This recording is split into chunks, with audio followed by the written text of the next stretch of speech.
Councillors, the time is now 6:30 p.m. and I'll declare the meeting open. I advise the public that this meeting is being webcast and members of the gallery may have their voice and image captured. By attending, you consent to being captured, recorded and webcast. Any statements made by individual persons in the course of this meeting and the statement of those individuals are not of council. You should refrain from making any defamatory remarks or making comments about another individual without their consent. Council accepts no liability for any statements made by individuals during the course of the meeting. In the event of an emergency or the fire alarm sounding, please remain calm and wait for instructions from the General Manager and Council officers. If we need to evacuate the building, Council's emergency muster point during Council meetings is the lower car park. In the event of a medical emergency, please alert Council staff for assistance. Council acknowledges the Wanneroo peoples as the traditional custodians of this land we're meeting on today. We pay our respect to elders past, present and future, and I extend that respect to Aboriginal and Torres Strait Islander peoples here today. We also acknowledge the Awabakal people to the east and the Darkinjung people to the south and other Aboriginal peoples who now live within the Cessnock local government area. Now, before we begin, councillors, we have one councillor that is looking to attend via AV link, and we need to have a resolution before we do that. So moved by Councillor Pascoe, seconded Councillor Franklin. All in favour? It's unanimous. Councillor Harrington, can you hear me? I can't hear you. You have to press mute. Yes, I can hear you. Thank you, Mr. Mayor. Thank you. All right, we can hear. That's great. We'll start the meeting off with the prayer by Pastor Amanda Francis. Pastor Amanda, could all stand for the prayer, please?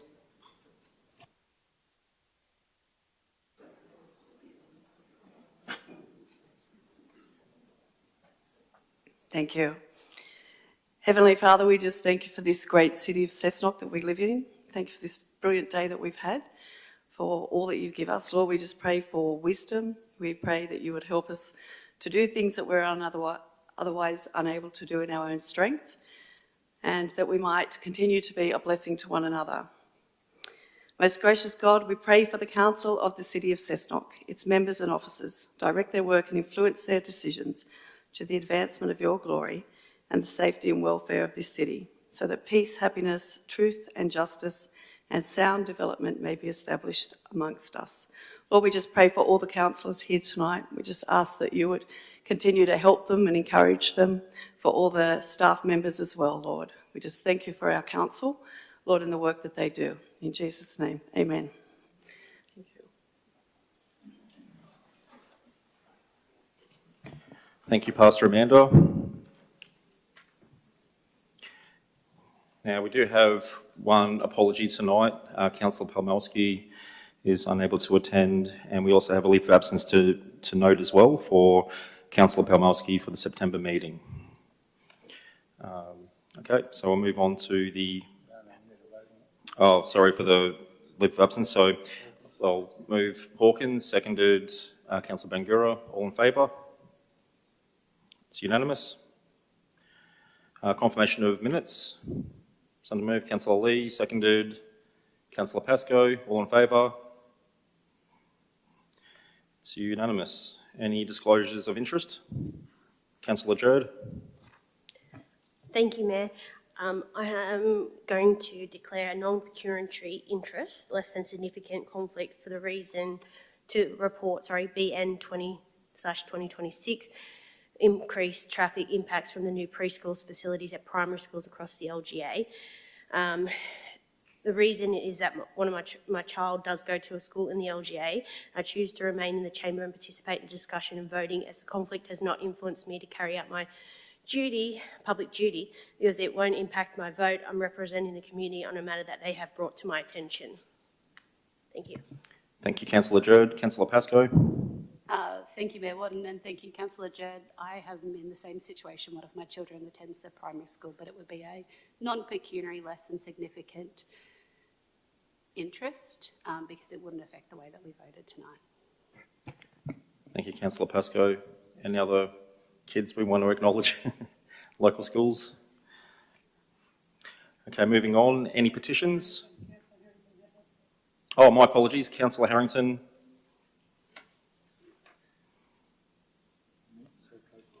Just have to unmute, yep. Yep, just finding the button. Thank you, Mayor Watton. I would like to declare interest non-pecuniary less than significant in the matter of GMU 3/2026, the proposed extension to annual Christmas shutdown arrangements, as I have a family member who is employed by Cessnock City Council. I do not consider this interest to be significant or likely to influence my consideration or decision on this matter, and choose to remain in the chamber for discussion and vote. And that also brought to my attention when I realised that today that I should have declared an interest back in June when on GMU 2/2026, the annual Christmas shutdown arrangements for also a non-pecuniary interest less than significant for the same reason. A family member is employed by Cessnock City Council, and I do not consider the interest to be significant or likely to influence my consideration or decision in that matter that we had decided on. And I have emailed both of these to the minute taker. Thank you, Councillor Harrington. Any other interest to declare? No other interests? Oh, Councillor Jerd. I just got a quick question with Councillor Harrington bringing that up. I don't need to declare one on the shutdown, do I? Because it won't affect the waste area at all because it's staying open. I wouldn't think so, Councillor Jerd. Awesome, I just thought I'd double check. No problem. Thank you, Councillor Jerd. Any other disclosures? No? Any petitions? I haven't received any petitions from councillors. No petitions, no public address. I'll move on to englobo of Councillor Dixon. Oops, the microphone might be good. Thank you.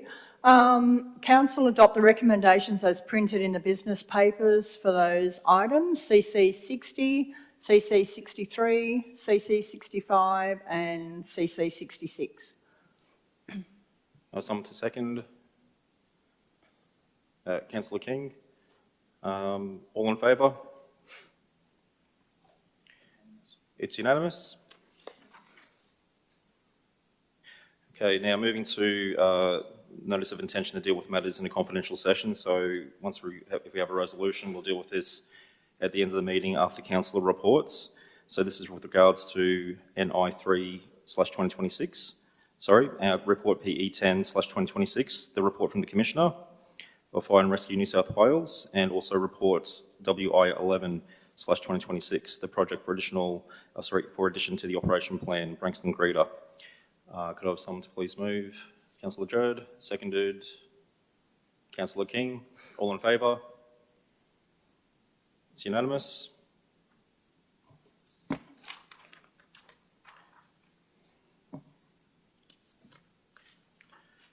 Now, moving on to mayoral minutes tonight. So, change the way we do this because I feel it's a good way to show respect for people in our community, particularly people that have engaged in public service on the council level. And I'd like to do this moving forward. So, you know, typically at the start of the meeting we'll do this, but I think it'd give a good opportunity for all councillors to speak and have it minuted as such. So I'll read the report for accessibility's sake as written. So former councillor Graham Smith retired at the 2016 local government election after 12 years serving the Cessnock community. Former councillor Smith served 3 terms on council, commencing in 2004 and retiring in 2016. He served as deputy mayor during 2012 to 2013. Former councillor Smith had an interest in and passion for local government for most of his life. On his retirement, he expressed his great privilege in having had the opportunity to serve the Cessnock community for 3 terms. On his retirement, former councillor Smith stated, "The communities of Cessnock LGA can be hard taskmasters, and it takes a dedicated and enthusiastic staff to understand and attempt to meet their expectations. It seems to me that we currently have a team which has the vision and enthusiasm to lead our community into further prosperity, and I wish you all well. Despite noting it's definitely time for younger folk with new ideas to sit around the council table, former councillor Smith continued his interest in the affairs of council from the sideline. He was an advocate for preserving local history and generously shared his knowledge with others about local history. He was a loyal volunteer for countless community groups, championing local culture, the arts and lifelong learning. So on behalf of Cessnock City Council, I'd like to express our condolences to his family. And now I'll read the recommendation that Council note the passing of former Councillor Graham Smith and extend its sincere condolences to the former Councillor's family and friends, and record its appreciation for the valuable contribution and dedicated service provided by the former Councillor Graham Smith to the Cessnock community during his time as councillor. And I'd also like to observe a minute's silence as mark of this respect. Before we do move to that minute's silence, I do believe there was an amendment proposed. Councillor Hill. Thank you, Mayor Watton. I'll look to speak on the matter just after I've talked on the amendment to give my thoughts and condolences on Graham's passing, but I'm looking to see if we can have an additional dot point added to your mayoral minute that states that the General Manager report on possible actions Council may take to memorialise Mr Graham Smith's contribution to the Cessnock LGA and wider community. I think that if Council is able to identify any small way or meaningful way that we might be able to memorialise Mr Smith's contribution, I'd be interested in seeing what options are available for us in that format. We've definitely had a history across Council of naming facilities or locations or infrastructure after those in our community who have served the Cessnock LGA, and I think I'd like to see something similar for Mr Smith if it's at all possible. Thank you, Councillor Hill. More than happy to adopt that into this mayoral minute. I thought I'd give an opportunity too for other councillors to speak before we have that minute's silence. I think that'd be the appropriate order. So if any councillor would like to share something on behalf of this mayoral minute. Mitch, you'd like to speak further? Yeah, sure. Thank you, Sure. Mayor Watton. I'd like to as well mirror the Mayor's message of condolence to both Graham and his family, and especially to his wife Sharon. I've known Graham and Sharon for most of my time as a participant in local politics. Graham was a member of the Kurri branch of the Labor Party and has been a member there the entire time that I've been a part of the Kurri branch, and has offered me a great deal of mentorship and guidance, both politically and when it comes to council matters, from long before I joined up as a elected member of council. Graham always a wealth of knowledge on all things local history and learning. He has a history of being in the education field as a teacher and had a massive commitment to the New South Wales Public Libraries Association, serving as a part of that for much of his tenure on council and beyond. I think that the impact that Graham has left is one that perhaps not everyone sees, but everyone feels. That you probably touched base with something in our community that Graham had poured his love and dedication into, be it something at the Richmond Vale Railway Museum or at the Sewage West David local Coalfields History Association. Graham was a part of all these steadfast of the local community, especially over in Kurri, and it's very sad to hear of his passing some weeks ago, and sending our deep condolences to his friends and family. Thank you, Councillor Hill. Councillor Lee. Thank you, Mr Mayor. I'd had the privilege of knowing Graham since I was just 9 or 10 years old, through other aspects of the community to those that Councillor Hill just mentioned, growing up and playing some cricket with his son, and later went on to work with him as well. I would just like to probably echo though what Councillor Hill has said, in that the amount of work that Graham put into the community is really unmatched by anyone else that you will meet on a day-to-day basis. I was lucky enough a few months ago to have a quite lengthy conversation with Graham and catch up and know that it was going well, and still very passionate about his local community. So it's nice to know that he held that right till the end. The community will be a sadder place for having lost him. So thoughts with Sharon and his family. Thank you, Councillor Lee. Councillor Hawkins. Thank you, Mr. Mayor. And look, I guess I'm probably the only person on this side of the table, but almost the only person here that had the privilege of serving with Councillor Smith. Graham was a wealth of knowledge. He was always happy to share it with particularly new people coming in. He was a great advocate for getting people involved in local government and how they could have their input into their communities. So it was a privilege for me to be able to learn from Graham. And I'd also like to note that the Public Libraries New South Wales was attended by Councillor Harrington via audiovisual, and Graham didn't have that privilege. He travelled the state to be at these meetings. You'd ring him for some advice and he'd be in Broken Hill or wherever else the meeting sort of took him. He was that passionate about public libraries. So I think it would be wonderful if we could find somewhere within our library system to honour him with the naming rights or something like that. So yeah, I commend that. I'd probably also like to note that his funeral will be next Friday for any members of the community that wanted to go along and sort of pay their respects to Graham. I don't know if that could be incorporated as a sixth dot point, just acknowledging that so that it's part of the record. But I know there's a contingent of councillors that will be there, and it will be a sad day for Curry at the loss of such a large man. Thank you. Thank you, Councillor Hawkins. Just to confirm there, did you want to actually add another dot point 6? Is that what you mentioned there? Sure. You just want to provide the wording for minute taker?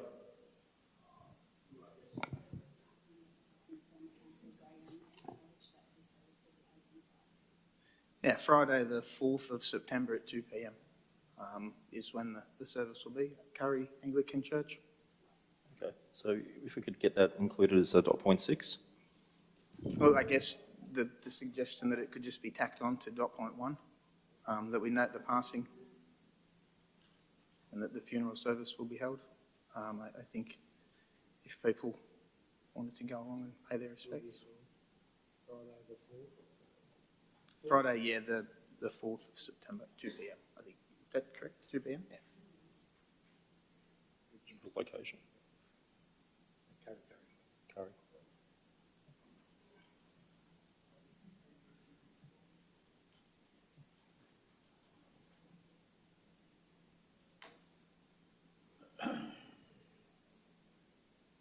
Okay, councillors, does that all seem to accurately reflect your input?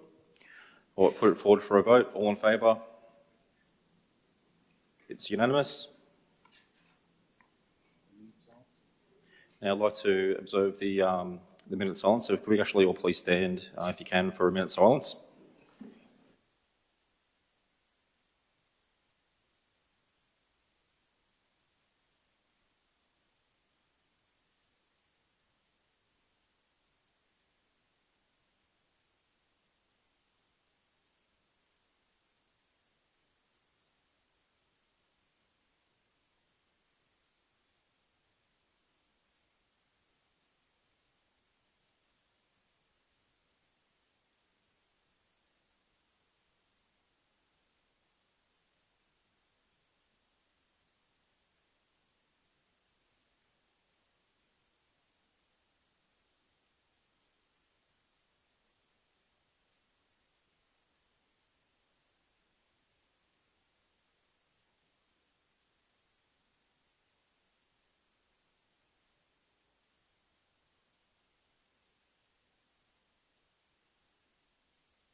Thank you, councillors.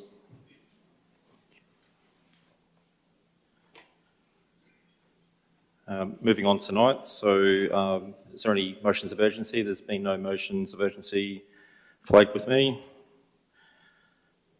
Okay, now we'll move on to, if that's the case, move on to items to be discussed, starting with the report GMU 3/2026. Councillors, I'd actually like to propose an amendment which I believe some wording should be on the screen. And this is to, the alternate motion is to better clarify the original recommendations that were set out in the report. So if we can just get that worded in there, please.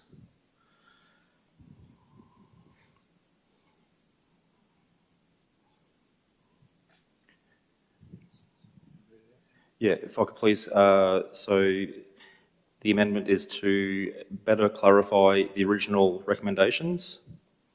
So we can put that after that council. They don't need that, that's just your words. Oh, I thought we had to word that. We don't have to add that? Okay. Well, this is what I'm planning to move, so everything should be there on the screen as I have in front of me. So the council endorsed the following annual 2026 Christmas shutdown arrangements. So point 1, extension of the current Christmas shutdown period from 1 week to 2 weeks, as allowed by the Local Government State Award 2026 from the 24th of December 2026 to the 8th of January 2027, with the exception of the following continuing services. A, waste services. B, Cessnock Library for the period of the 4th to the 8th of January 2026. C, aquatic service facilities. D, ranger services. E, airport operations. F, visitor information services. G, other services as determined by relevant directors based on operational requirements. Dot point 2, that after hours services will provide customer service coverage throughout this period. And dot point 3 is implementation of the shutdown arrangement as part of council's financial reset and cost reduction objectives in accordance with the Local Government State Award 2026 conditions. Now, I've moved that. Could I have someone to second that, please? Councillor Jerd. Is there any discussion? Councillor Hill. Thank you, Mayor Watton. I just had a question around the process for any consultation in relation to this extension to the shutdown period. What was the feedback that council received from our staff, I guess across the organisation, as to if there was support for this extension, or what the considerations were to staff? Was there any feedback received by staff across the organisation in relation to this proposal? I'll put that through to the General Manager. Through you, Mayor, Council does not need to consult in accordance to Clause 23D 7, which says that the employer may direct an employee to take annual leave by giving at least 4 weeks' notice prior notification in the following circumstances. B, a period of annual close down of up to and including 2 weeks. So we have given more than the 4 weeks notice, and we are requesting less than 2 weeks because of the actual annual leave that the public leave that occurs during that time. Thank you for the answer. Just briefly before I go ahead, I will note that the date for the library shutdown in the resolutions is 2026, which is this year, not next year as well, just for clarity. I think from that answer that I got back, it seems as though there's not been any consultation with the council staff across the board, perhaps lower than the ELT or managerial level. I don't have any major disagreements with our direction and intent to look to find reductions and cost reductions across the organisation. And I imagine that there would probably be a number of staff who perhaps would be happy to take up an additional week of leave.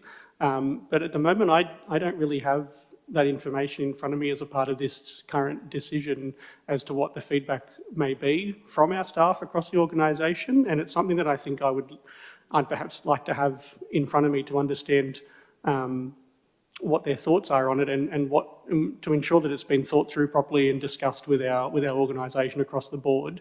I'm maybe curious in if we had the ability to defer the decision for extending the shutdown to allow this to go back to our staff for further consultation. As I understand it, we have some form of committee or working group where the leadership can coordinate this type of discussion with our staff, and I think that we would benefit greatly from any kind of feedback. We may find that this comes back to us with the full support of our staff, and it is encouraged to go ahead as standard, and that'd be good to see the ability to put forward some cost reductions under that framework. But I'd be more comfortable if I had the information in front of me about what the feedback was across our organisation and how this would impact our workers here at Council. So there's a fair bit of content there, a couple of questions raised, so I might put that through to the General Manager for further comment. Through you, Mayor. The Local Government State Award 2026 goes through a deep amount of consultation, and Council does not require to renegotiate already consulted on matters that are agreed between staff and the unions. This is a matter that is negotiated, and as long as we provide the leave and the notification, we are enabled to do this action. Secondly, the pattern of behaviour has been that for the same period last year, the amount of staff that have been on leave for that week in January represents 72% of all council staff, and that is consistent with an expectation of what we would be looking at undertaking at the moment. And as per the award, council will not be pushing any staff to be taking leave of those that don't have accrued leave. That's again a condition in the award, and that's the reason why it's included in the actual resolution. Thank you, General Manager. Councillor Pascoe. Thank you, Mayor Watton. So coming into the meeting, I've been in two minds regarding this motion. Obviously, a huge savings like that is a definite checkpoint. It's a definite positive. But I too was very concerned about what happens to the staff that doesn't have leave accrued and things like that. So is the point G, other services as determined by relevant directors, is that what you're meaning now, that if they don't have leave, they do have the opportunity to work? I'll put through to the General Manager. Through you, Mayor. Yes, and the change in section 3, where we have specifically stated that it's in accordance with the Local Government State Award, and so with the Local Government State Award conditions, that is specifically included in there to make it very clear that the sections in the condition, specifically number 2 and number 3 about providing meaningful duties and enabling people that don't have that available leave, that we're going to work around that stuff. That is already a condition that council staff and council has agreed to, and so this resolution is subject to that, which is the reason why we've made that addition. Yeah. So if we do have staff that choose to stay and work, the figure that was in the first set of documents may vary a little bit. Through you, Mayor. Yes, the figure will vary immaterially. Depending on who takes up the offer. Okay. Yeah. All right, thank you. I was just, a bit concerned because in June we had different commentary that said there had been a review done and consideration was given to do a shutdown for 2 weeks, and ELT endorsed maintaining the current 1 week. So to come back and have that information changed, it was just a bit of a shock. But obviously the savings are worth it if there are adjustments made to staff that don't necessarily have the leave available. Thank you. Thank you, Councillor Pascoe. Is any further discussion? Councillor Hawkins. Thanks, Mr. Mayor. Look, I'm a little bit concerned about this, I guess, and the feeling that we're treating our staff like a line item in a budget, that is, the savings come first and we'll tell them what they're going to do, rather than we'll consult with them first and then bring back a report about how we're going to achieve this savings. I guess we talk about a $440,000 salary saving to the organisation.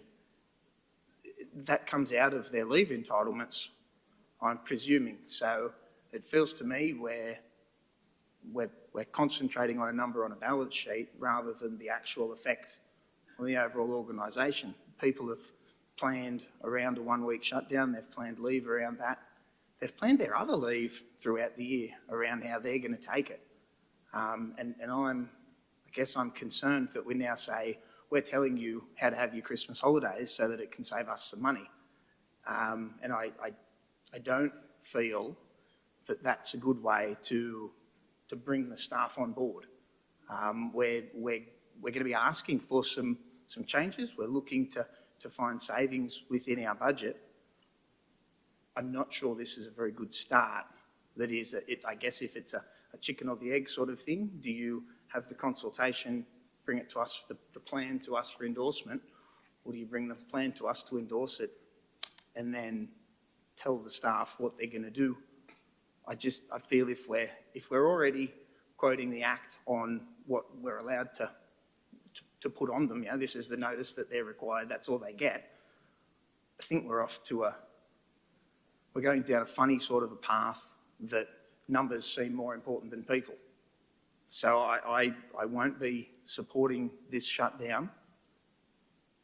I'm not saying not ever. I'm not supporting it before we've consulted with our staff and before we have a better understanding of who will be taking it and who will not be taking it. And look, that's my position, I guess. And I think I've been fairly consistent all the way through that we have a consultative committee for a reason, and that is to get staff and the union representing them, the input from them. And I just feel that any plan moving forward that doesn't look at that before we decide it's a good plan, I think we're not making the right decision for the right reason with the right justification. Thank you, Councillor Hawkins. There was a bit of content there. I might put it through to your General Manager for a bit of commentary or further elaboration there. General Manager. Through you, Mayor, firstly, staff are definitely not treated as a line item and a number. And the consultation has occurred at the time of the award negotiations, multiple consultations. So to expect council to undertake double the amount of work that we've already undertaken as part of this award, which is standard practice for every council, and we are operating within the terms of that award, is expecting council to do more than what we are legislated or required to do. And that is ineffective and unreasonable to have that expectation put on us. We are undertaking this type of work in accordance with that negotiated position, and the factual historical work, as I mentioned earlier, of having those staff take 72% already take that time, and the fact that they'll all be benefiting from being able to have time off and the psychosocial benefit around that, and work health and safety is actually indeed even more showing that we care about staff. So the last thing I'd like to have a narrative is that we're treating staff as numbers, and what this situation and how we are proposing, how we're going to look at securing this organisation without a single redundancy, as can be seen further in the report, further shows that we have taken a really deep and careful look at making sure that staff is supported. Thank you, General Manager. Councillor Lee. Thank you, Mayor. I'll be straightforward. I cannot and will not support this as it stands. I get that there's a financial argument being put to us. I understand that. But as Councillor Hawkins said, it's very clear that staff feel they are being treated like a line item. Now, we've just heard that that may not be the case and that that's not the stance of the ELT here at Cessnock City Council. But when I'm receiving calls from staff who are telling me that they want to withhold their name and talk to me because they're very concerned about what's going on and because nobody's even willing to talk to them or take a meeting or let them hear their concerns be heard, I simply cannot support this. Now, again, I cannot support it as it currently stands. We may go to the workers and talk to them, and they may come back and say, actually, yeah, we do support this, we do want this. But we simply don't know, because at this stage we've said, well, we've met our requirements under the award, therefore we're not going to bother, and it's just more work to deal with our workers. We should be taking a collaborative approach and actually standing hand in hand with our workers and trying to get to a resolution together, instead of just coming to the elected body first to make a decision and then go to our workers and say, well, actually, the elected body's already made the call, this is what's happening. So, you know, the business papers alluded to consultation occurring with the ELT and relevant business areas, but we've just had confirmation that there hasn't been any specific consultation around this with the workers. The workers will actually be affected by the decision. There hasn't been any consultation with the United Services Union around this, nor the Local Government Engineers Association, and nor with the Development and Environmental Professionals Association that represent council workers. And in my mind, it is not good enough, and I simply will not and cannot support it in its current form until our workers have had meaningful consultation.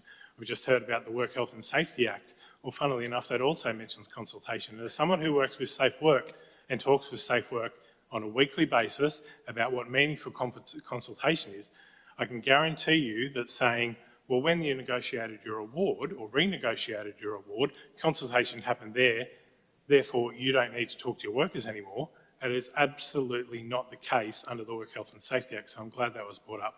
But as this stands, will not support it until meaningful consultation has actually occurred. Thank you, Councillor Lee. Councillor King. Thank you, Mr. Mayor. And I'd like to start off by saying it's quite refreshing to see the Labor Party actually wanting to do something for the workers for a change. But I do disagree with how they're framing the situation we find ourselves in. As you remember, it's been a long battle to go through the financial sustainability issues that we find ourselves in.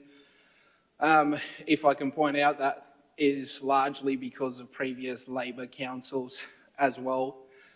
This motion, to my view, actually saves jobs. By doing this, it means that we actually prevent redundancies of being part of the conversation here. And I'm sure once the managers discuss that with the workers, a lot of them will understand that by doing this, we're actually saving jobs. It's not taking away workers' rights as part of the enterprise agreement. I haven't heard anything from unions or workers myself.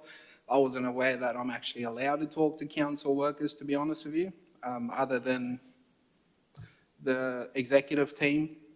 But I will support this motion because I'm a worker myself, and I believe it's a small sacrifice to make to avoid any conversation of redundancies because of the financial sustainability issues that this local government faces at the moment. Thank you. Thank you, Councillor King. Councillor Jode. Oh, thank you, Mayor.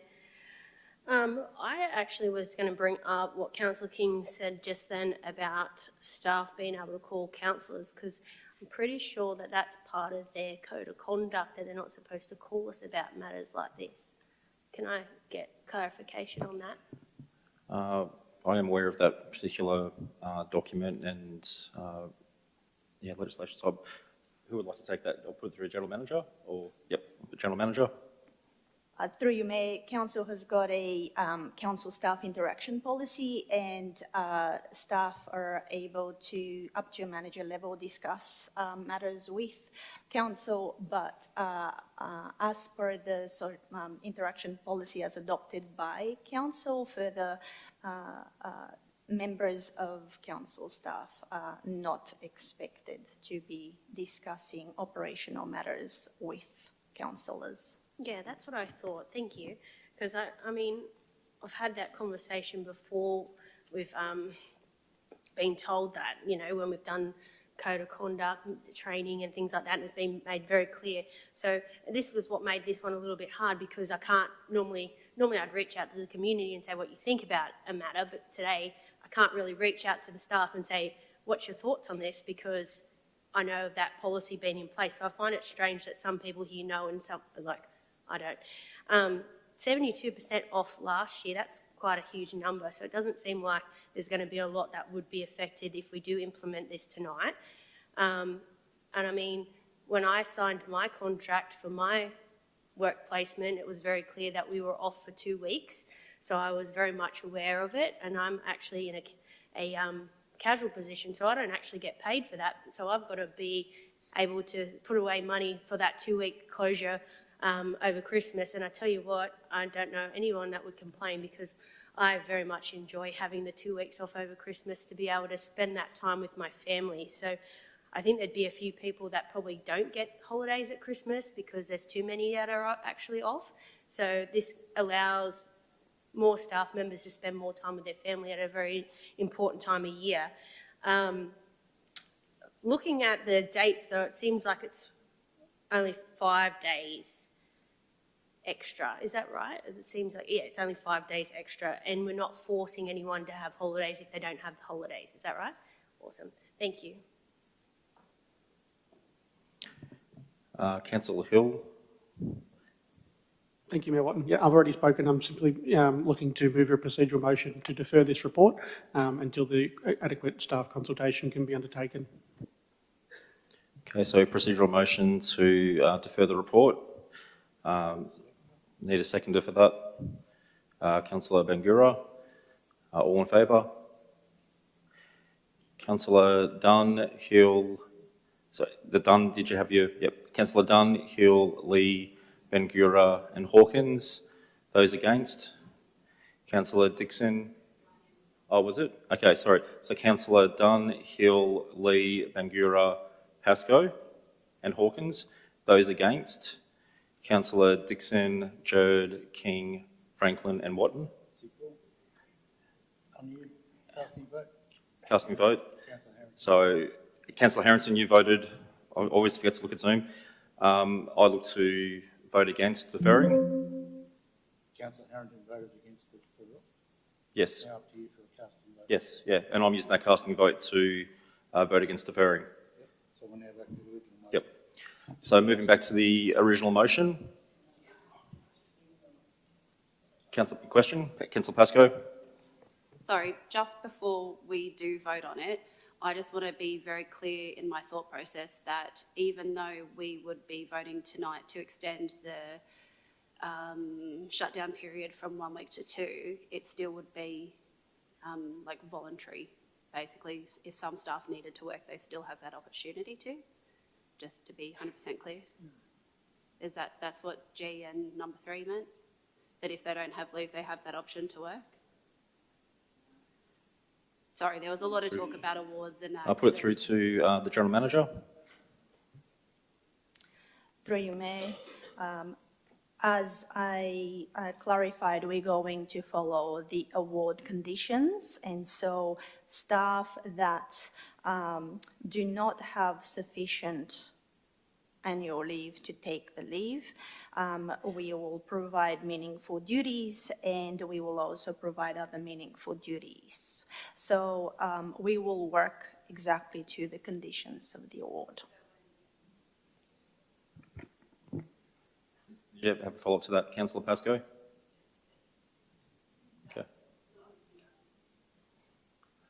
Okay, Councillor Hawkins? Thank you, Mr. Oh. Mayor. Just as a question, Okay, question? does the award not contain a provision that requires consultation? We have a consultative committee.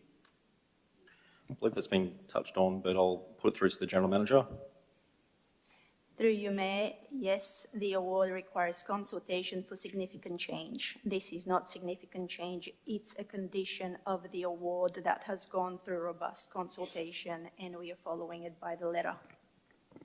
Could we get maybe, just in a memo, I guess, some clarification about what would constitute significant change? General Manager? Through you, Mayor, that is defined in the award. Could we be provided with a copy of the award, please? General Manager?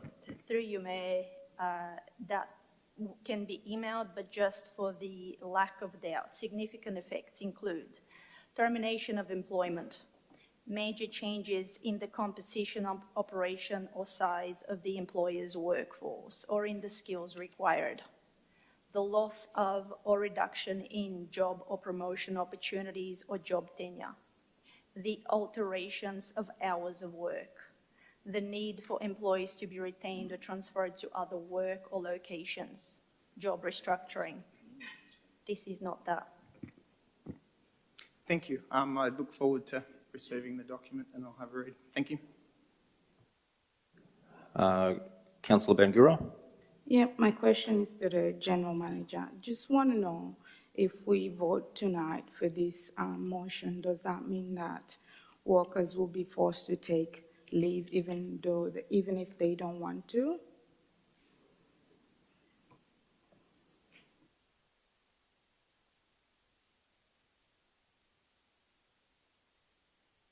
I'll put it through to the General Manager.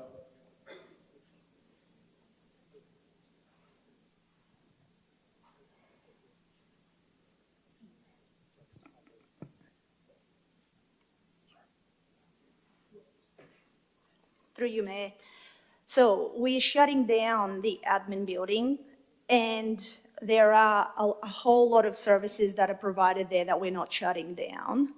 And for people that don't have sufficient leave, we will work around so that they're not forced to take leave. If they have sufficient leave, we are under our obligation to be able, with 4 weeks' notice, to request a shutdown as per the award.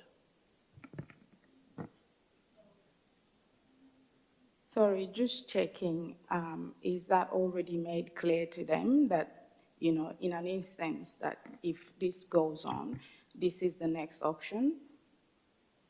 General Manager?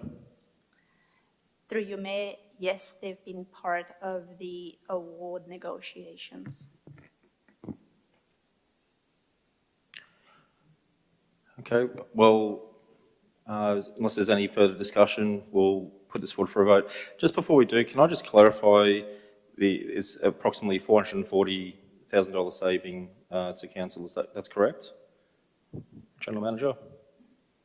Through you, Mayor, yes, that is correct, for just that week. Okay, thank you. All right, well now, if there's no further discussion, we'll put it forward for a vote. All in favour? Councillor Dixon, Jerd, King, Franklin, Harrington and Watton. Those against? Councillor Dunn, Hill, Lee, Bangura, Pascoe and Hawkins. Put Pascoe?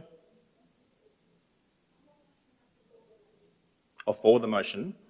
Oh, did you? Okay. Can we just switch? Okay. Is that all correct? Okay. I'll just clarify, we'll put it forward for a vote again just to make sure I've got everyone. It's hard to see sometimes. So can I just ask you to put it up a bit high? Because I can't see, the monitors are pretty high. So Councillor Dixon, this is for. Councillor Dixon, Jerd, King, Franklin, Pascoe, Watton and Harrington. Those against? Councillor Dunn, Hill, Lee, Bangura and Hawkins. Okay, that's carried. Now moving on to report PE7/2026. the public exhibition of draft Anambah to Branxton structure and the plan and supporting studies. Could I have someone to move that, please? Councillor Lee, seconded Councillor Bengura. Is there any discussion? Councillor Hill. Thank you, Mayor Watton. I didn't know I was going to be the first to come off the rank. I just wanted to speak briefly to this report and the many attachments that are included alongside it in the agenda. This is one of those really big picture planning discussions and reports that that come to council and then have a really long tail in the way in which they impact the wider community. I went along to the Maitland City Council meeting last night and was a member of the gallery when they had their similar discussion on this matter, because this is a major growth area that covers 3 council areas across Cessnock City Council, Singleton and Maitland. The area in which has been outlined has a plan for a huge increase in population, and this plan is the goal of what we would like to see within that corridor and how we would like to cater for that growth, both in the supply of housing and development and also the supporting infrastructure and services that would go towards serving that new population in the area.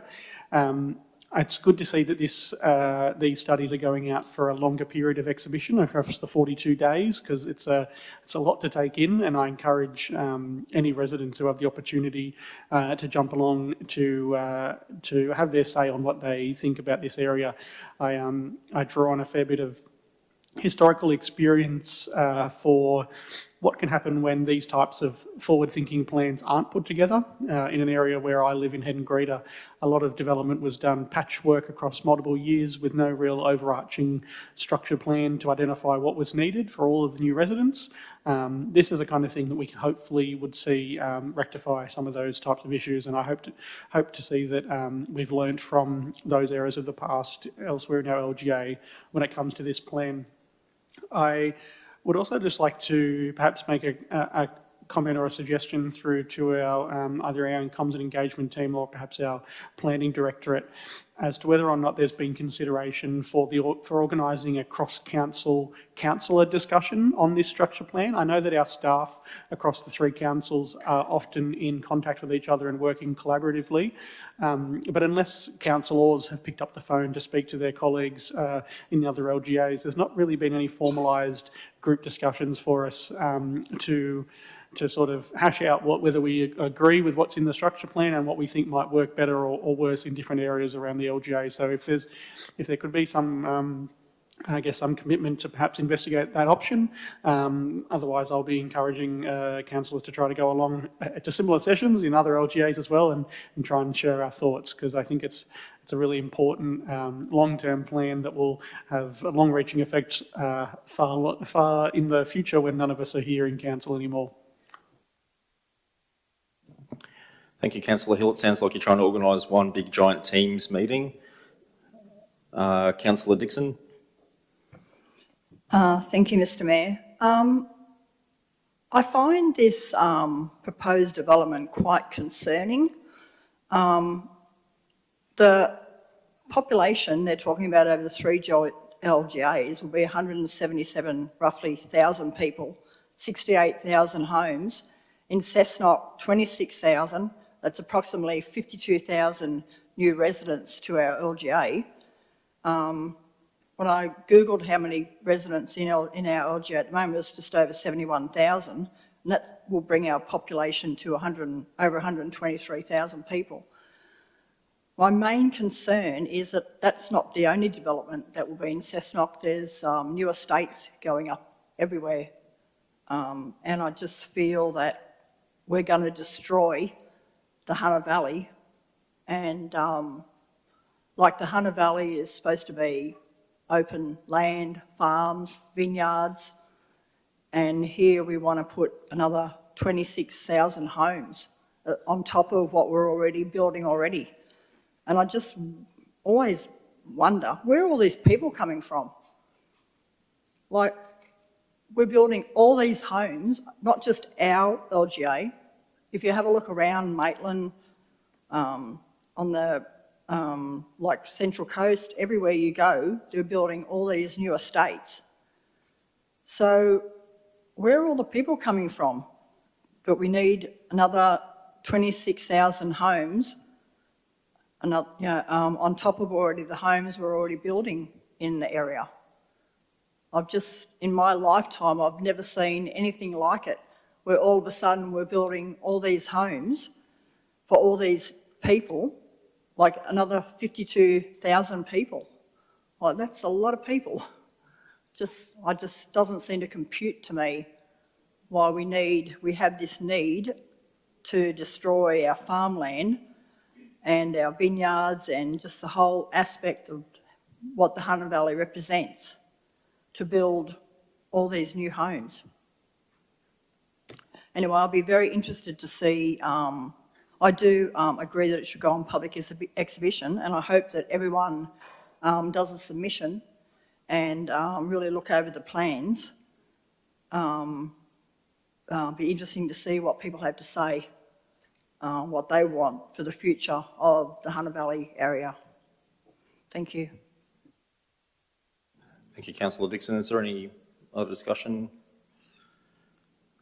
No. Just to confirm, this is putting the plan on exhibition for 42 days, so I would encourage residents of the Cessnock LGA to go have their say. It's definitely not an endorsement of any particular thing. Just want to make mention of the teams, proposed teams meeting. If we can all get together, that'd be great. But there was discussion amongst the mayors there as well, and I believe they've all made their resolutions to put it on public exhibition. So, I encourage the locals to do that. So, Councillor Hill, as you did open up in debate, give you the opportunity to close. Okay, well, that's the case. We'll put it forward for a vote. All in favour? It's unanimous. Moving on to report PE8/2026, proposed public exhibition of draft on-site sewage management strategy 26 to 31. Someone's moved that. Councillor Lee, seconded. Alternate, yep. I believe the minute officer has that on the screen. So it's just changing dot point twos, but I'll read it all out in full. So one, that council place the on-site sewage management strategy 2026 to 2031 on public exhibition for a period of 28 days for written submissions to be received during this time. And two, that a further report be presented to council at the end of the exhibition period prior to council adopting the plan. So just ensuring that it is returned to council prior to adoption. Someone to second. Councillor Jerd. Any discussion? Councillor Lee, do you want to speak further? Oh, yes, for some commentary? Yeah. Yeah, put it over to Director of Planning that has some commentary. Thank you, Mr Mayor. If I may make a suggestion, Councillor Lee, that if we don't get submissions, I'm comfortable to provide a memo to councillors and ask you to call it in. But if we get submissions, can we ask dot two, if any submissions, then it be reported back to council. If we get no submissions, we generally do take it that we haven't got any concerns with the policy and we're able to endorse it on the back of the council resolution. So mover and second is happy to adopt the recommendation there. What's the change? So Director, do you want to just that, summarise? that a further report be presented to council at the end of the exhibition period where any submission has been received. And then you'd have dot point three that no submissions, and we'll reword this, where there's no submissions received, that the proposed draft on-site sewer management strategy be adopted at the conclusion of the public exhibition period.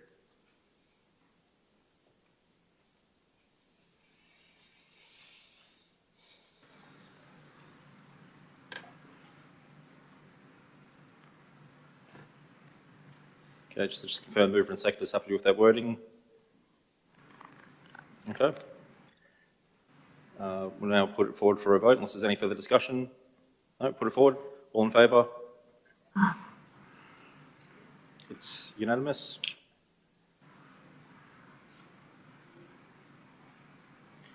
Moving on to report PE 9/2026, the request for sponsorship and fee waiving, Australian Postie Bike Grand Prix.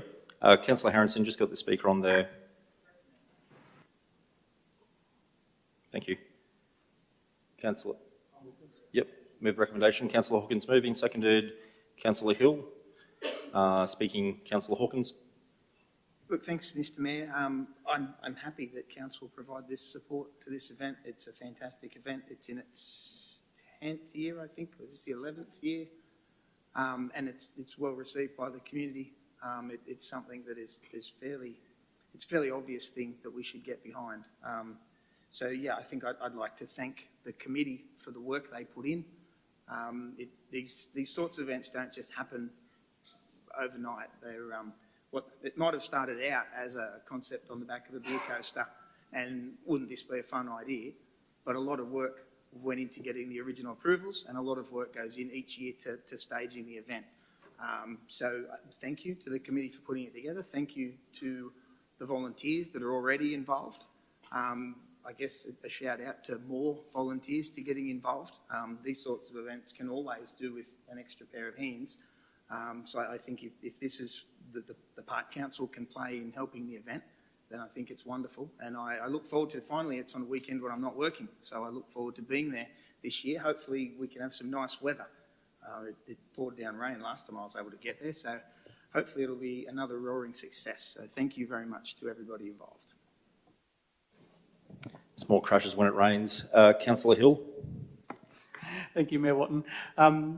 Just echoing Councillor Hawkins' comments in support of the resolution. I'd also just like to perhaps put a question to our Director of Planning. It might be the most appropriate area. I had some conversations last year with some of the people involved in organising it, and they had some issues impacting the attendance last year when there was a number of other major events on around our LGA, especially up in the vineyards at concerts and things like that. I can't imagine that we have a great deal of ability to influence whether or not a private business puts on a major concert up in the vineyards, but I was just curious whether or not there's conversations that I had to try to encourage maybe some spreading out of the entertainment across the month in this area, so that we're not putting everything on one weekend and fighting for the visitation to our LGA and trying to spread that out and give everyone a fair shot at and getting the crowds in when these events are on across our LGA. Director of Planning. Thank you. Through you, Mr. Mayor. Thanks, Councillor Hill. It certainly is one of the things we're grappling with as we're redeveloping the event strategy, which will come to Council in September, October.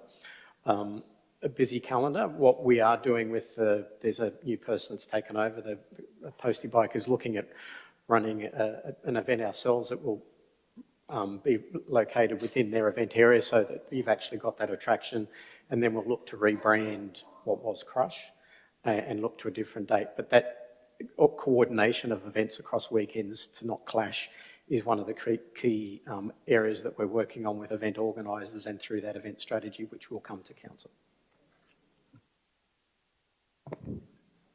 Councillor Judd.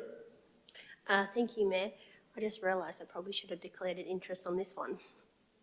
Can I do it now, or should I do it at the next meeting? Okay. So on obviously report PE 9/2026, the request for sponsorship and fee waiving. I'm going to click the non-pecuniary interest, less than significant, because I have extended family that do partake in the Postie bikes, and I choose to stay in the chamber because it won't affect my role as a councillor. I also just wanted to add really quickly, I'm really excited that I actually seen this on the agenda, because the last conversation that I had with people that were part of the Posties were saying that it might not have went ahead this year due to, I think, was it funding and volunteer? Yeah. So I'm really excited that it actually was able to get off the ground again, because this is such a great event that brings a lot of people to the area, not just for one day, it brings them here for pretty much the week, some of them, because of all the stuff they have to do beforehand. So honestly, if anybody out there has any help on knowing how to drive the forklifts and things like that, that have all the recommendations that they need, certificates, reach out to these guys, because many hands make light work. So we want to keep this going. We don't want it to see it shut down. So anyone that's able to help, they would very much appreciate it. Thank you. Thank you, Councillor Jerd. Councillor Lee. Thank you, Mayor. I'm very pleased to support this and our ongoing support of the event. I think Councillor Hawkins, Councillor Jerd have just summed it up pretty well about how important it is to our community and how it brings everyone together, and the positive impacts that it has on our community. So nearly $1 million of expenditure in the CBD last year with around 10,000 visitors, which is just massive. And a third of that sort of $1 million or thereabouts was from outside of the LGA. So people are certainly travelling to the event, which is fantastic. And I think it ties in really well with the resolution of this council from last month with your mayoral minute, Mr Mayor, which through that mayoral minute, the council unanimously supported advocacy for programs that create positive pathways into more organised motorsport, for programs that increase participation and membership, and for programs that encourage safe, legal and appropriate environments for motorcycle enthusiasts. So I'm very glad to see this here, and I think it ties in really well with the resolution that we made only a few weeks ago. Thank you, Councillor Lee. Councillor Hawkins, did you want to wrap up debate, or if there's any further discussion? I just have one question, and I do apologise, Director of Planning, I didn't send it through on notice, but it did mention that 2027 is the end of this particular DA. Can you speak a little bit, whether it's high level or other, about what that actually looks like post-2027 for this particular event moving forward? Director? Thank you, Mr Mayor. My understanding with the discussions that have been ongoing is that they're keen to pursue the event, so we'll work with them in terms of any additional approvals they'll need to continue the event. I think to Councillor Jerd's point, they're looking to reinvigorate the volunteers and the support. They know the event's popular and we're happy to continue to do what we can to facilitate. Great, thank you, Director. Well, if there's no further discussion, we'll put it forward. It's an absolute no-brainer. I hope no one goes against this. All in favour? Councillor Dunn, Hill, Jerd, King, Lee, Bangura, Franklin, Pascoe, Hawkins, Harrington and Watton. Those against? Councillor Dixon. It's carried.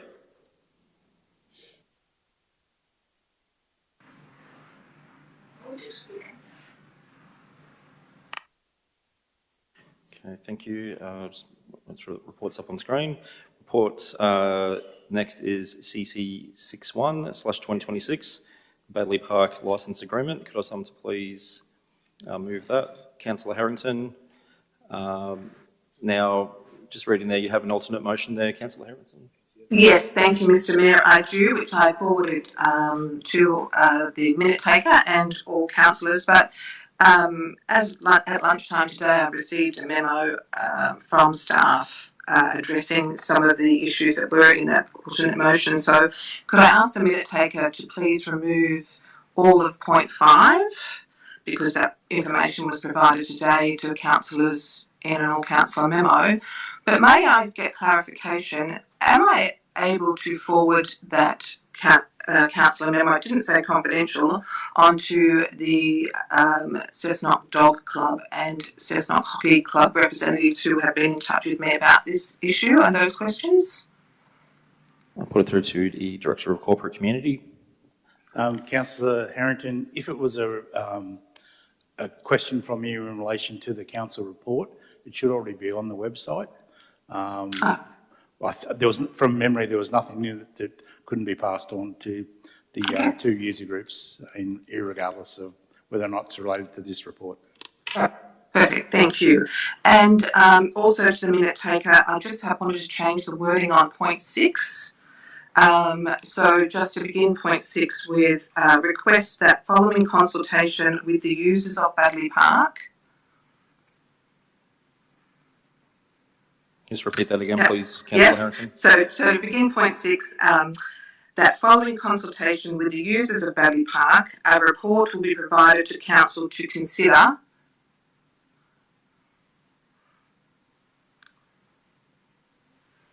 and then it's just delete up to where it starts with the options and recommendations for equitable, transparent. So then just delete the initial beginning wording.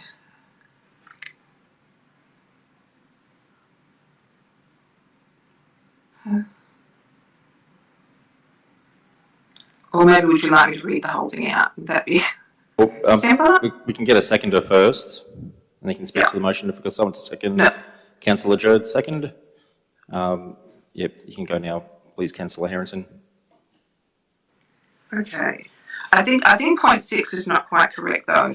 Could I just bring that up on the screen again for me with point 6? I'll just read out what my changes here that I've written down. So request that following consultation with the users of Baddeley Park, a report will be provided to Council to consider with the options and recommendations for equitable, transparent and sustainable approach to allocating water. No, it's not on there, is it? Councillor Harrington, I'll just slow it down just a little bit, maybe 3 words at a Slow time. down. It's always hard to type when someone's watching, let alone a whole audience. Yeah, sure. And I do apologise. It was just that it came late in the day for me, the memo, to make these changes to let the minute take a note. So I'll just go back to that. So from the start, request that following consultation with the users of Baddeley Park, because it's not just the hockey club and the dog club, because I believe the leagues club from that memo was recommended that they are involved in discussions. A report be provided to Council to consider the options and recommendations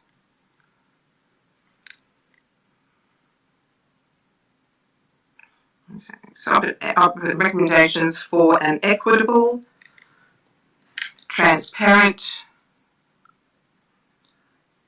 and sustainable approach to allocating water. Just, are we on point 5, sorry, Councillor Harrington? No, we're on point, oh, I'm sorry, maybe it changed to point, no, it's my last point, point 6. Let me just get back. Yeah, sorry. A little bit of a mistake there, yeah, it's actually become, point 5 has become that one, sorry. So let me just read the screen, it's very small for me from here. Yeah, that's right, and then 7 is the right, the proposed new, which is now 6, sorry, because 5 is removed, that the proposed new licence agreements for Cessnock Dog Club and Cessnock Hockey Club not be executed until Council has considered the further report and determined the appropriate way forward. Yep, that's perfect. Wonderful.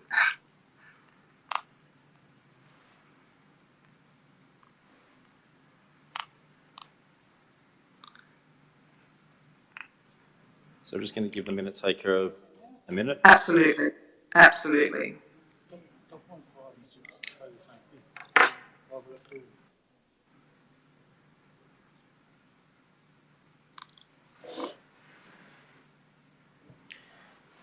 Councillor Harrison, it appears, so I'm just reading this report, is 5 and 6 essentially the same thing? They weren't. I think what happened, Mr. Mayor, was when 5 was removed, my 6 has become 5 and on the screen, and I've been reading out the wrong one. So actually 5 is the one about requests that are followed in consultation. Oh yeah, I guess they are. Yeah, they are. Well, following consultation with the user groups, a report comes back to Council, which, yeah, no, they are kind of essentially the same. So which one would you like to take out? So point 5 or 6? Let me just have a quick look. Yep. Just got a suggestion here from Director. That'd be great. So Councillor Harrington, if you look at the screen on the now amended number 6, that you just have that saying, following consultation with the users of Baddeley Park, a report be provided to Council to consider the options, full stop. Because you've got you got that other information in point 5. Yep, sure.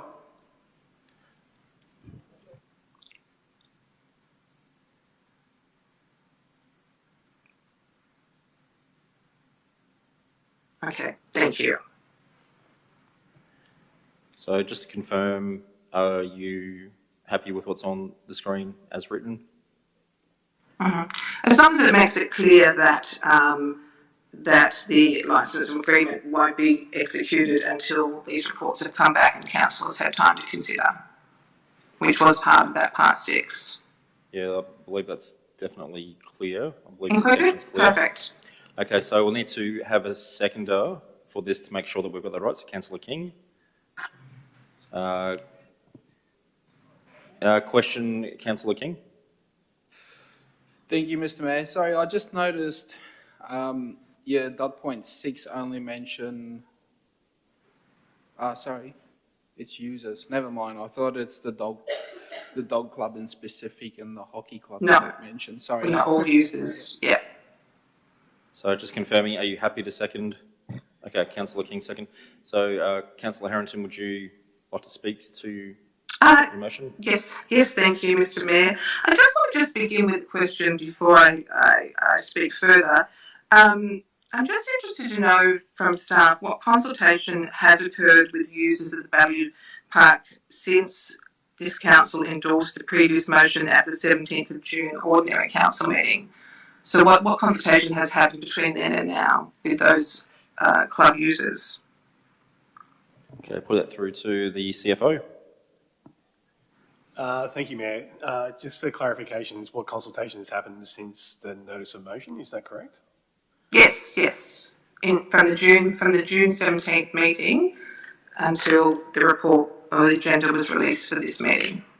So in that period, my understanding is there's been limited consultation with the users of Baddeley Park as we've been drawing the information together.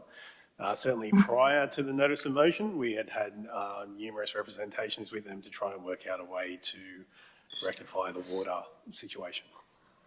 I just asked that question because the intent of my June motion was for those clubs to have a greater clarity, I guess you'd say, in how the water usage charges were calculated. And I thought they may have been involved in part of that process, but that's okay. Thank you for that answer, CFO. Look, I'm moving this alternate motion because I personally don't believe the questions that brought this matter before council in June have been fully answered. Well, they have been now for councillors, but not for those organisations directly involved. I do want to make it clear that I do support council having consistent property management policies, but I also accept that clubs using council facilities should pay their fair share of legitimate costs. But those costs need to be fair and transparent and reasonably connected to what each club actually uses. My main concern, as you can tell by the motion, is still the water usage. The dog club was presented with a calculation of almost $4,900 a year for water. Yet the club informs me that they don't use town water to irrigate their grounds. They use recycled water. They have no showers or change rooms. So they have very limited day-to-day water use. And since they let me know that, hockey has raised with me, the hockey club, similar concerns, that it also uses a water tank and recycles water for the irrigation of its playing fields. So I think we need to answer a very simple question. Does allocating water costs according to the amount of land a club occupies actually reflect the amount of water the club uses?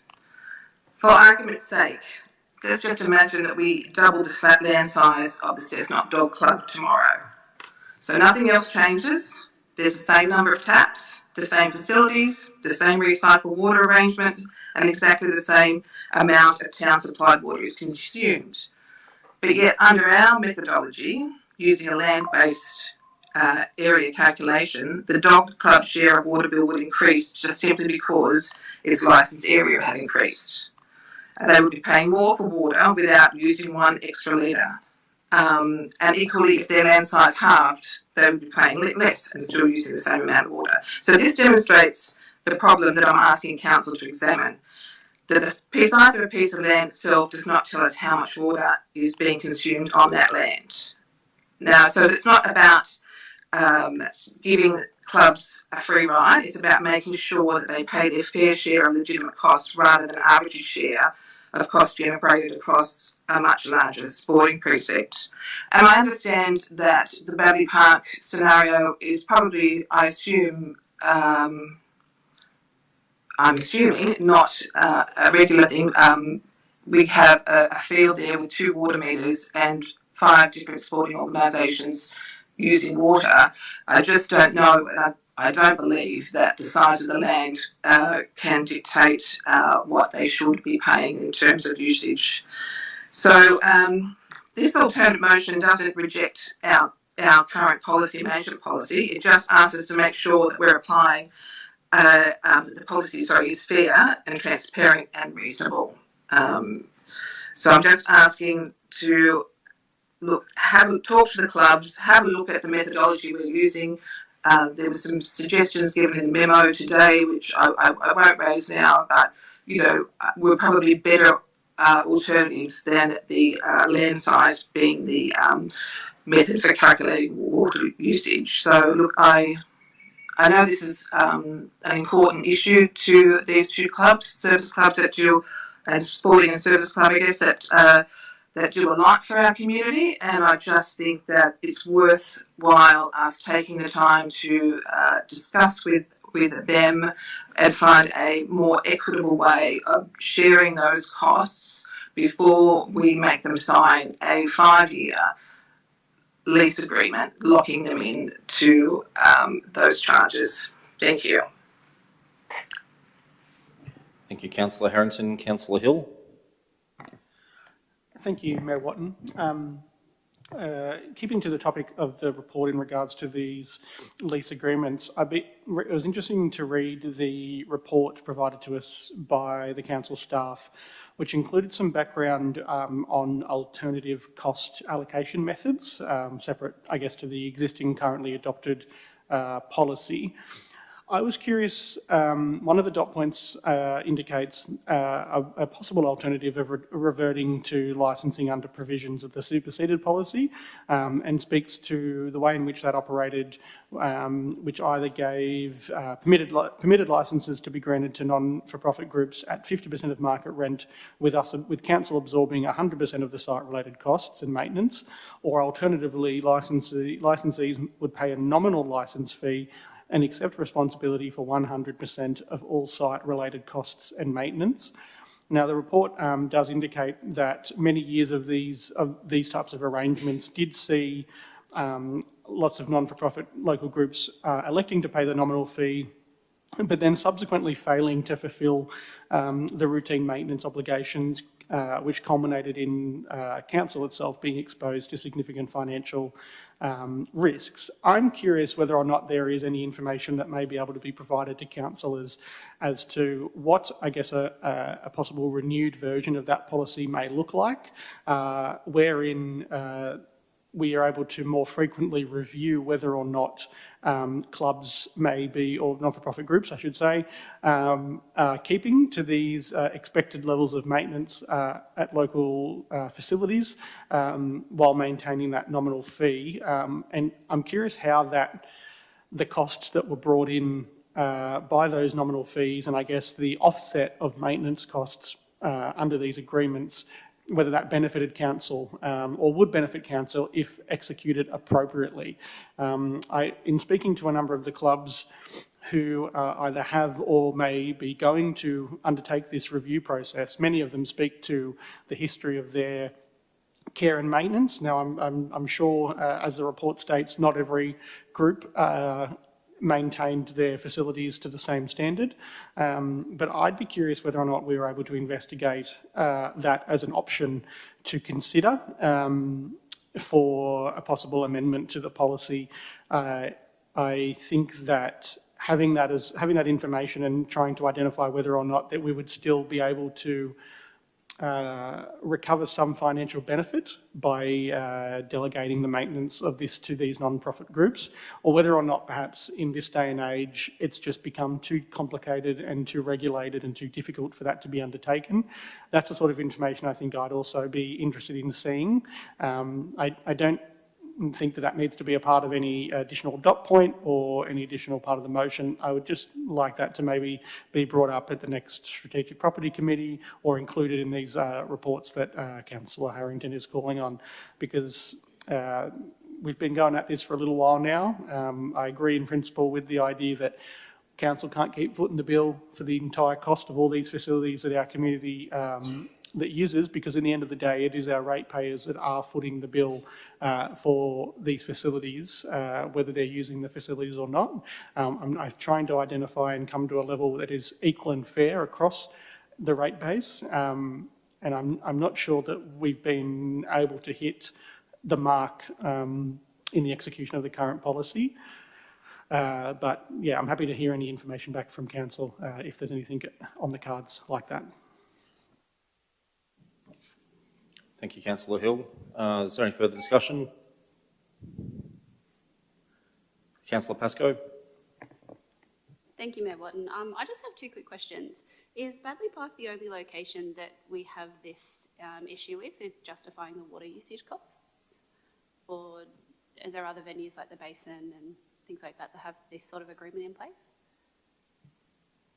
Put it through to Director of Corporate. I would say these are the current ones that are underway at the moment. I would anticipate that as we work through the rest of our facilities, we're going to run into some similar questions potentially. I will divert to the Director of Works in relation to the split water bills, where I'm not sure on those, but certainly in relation to issues around our costs and the like. We have worked through those with other not-for-profits as we've developed the licence fees or renewed their licence fees. We are treating them all consistently. These are the two that are currently underway, but there are certainly a number of other ones that are on hold until we get this sorted out to council's satisfaction, so that we're applying the policy clearly and consistently as we move forward. But I would expect that there potentially may be ones in the future as we work through that list. Director, do you have further commentary? Okay. Councillor Pascoe. Sorry, it was a two-part question. It seems to me that the major concern isn't that we need to have the licence arrangements in place, and as Councillor Harrington said, the property management policy isn't in question. It seems to be the water usage and the distribution. Is there a way to upgrade the meters so that we can tell who is using what, or is that something that would be an astronomical cost? I'll put it through to Director of Works. Through you, Mr Mayor. Councillor Pascoe, the technology's there. There's smart metering and shared metering technology available. The cost for that is in the order of $16,000 to set them up initially, with an ongoing cost each year in the order of $600 to $1,000. Thank you. As I said, it doesn't seem that they're not prepared to pay for what they use. It's more of a how do we work out what that usage is. Thank you. Councillor Jerd. Thank you, Mayor. Well, I think we've got to be realistic in 2026, and was it $1 originally? It's not something that everyone can afford to, well, council can't afford to keep doing it that way. I'm in support of Councillor Harrington's motion, and it's just purely from the feedback that I've got from the community, where I've been reached out to by some of the members from the dog club and the hockey about not feeling like they've had a proper discussion over the water usage and knowing exactly what they're to expect and why to expect that. Even tonight, when I've turned around and looked at those members in the public gallery, when we had our CFO speak about it, they were all shaking their heads. So that's why I'm in support of this, to go back and make sure that everybody is clear on what the actual costs are, so that everybody, I mean, no one's going to be happy at the end of the day, but at least they should be happy about being heard and the community consultation being done to a better standard. So thank you. Thank you, Councillor Jones. Any further discussion? If not, we'll put it forward for a vote. Councillor King. Sorry, Mr Mayor, I'll be quick. I just wanted to put my 5 cents in, just observation over the bigger picture things here, because we had a similar issue previously with Cessnock basketball, I believe, and then the dog club and now the hockey club as well. So clearly there's something I'd like to bring to the ELT's attention, that something's not working in these negotiations or how you communicate with these organisations. I just wanted to put my 5 cents out there regarding that. Thank you. Thank you, Councillor King. Just confirm no further discussion. We'll put it forward for a vote. All in favour? It's Councillor Dixon, Dunn, Jerd, King, Lee, Bangura, Franklin, Pascoe, Hawkins, Harrington, Watton. Those against? Councillor Hill. That's carried.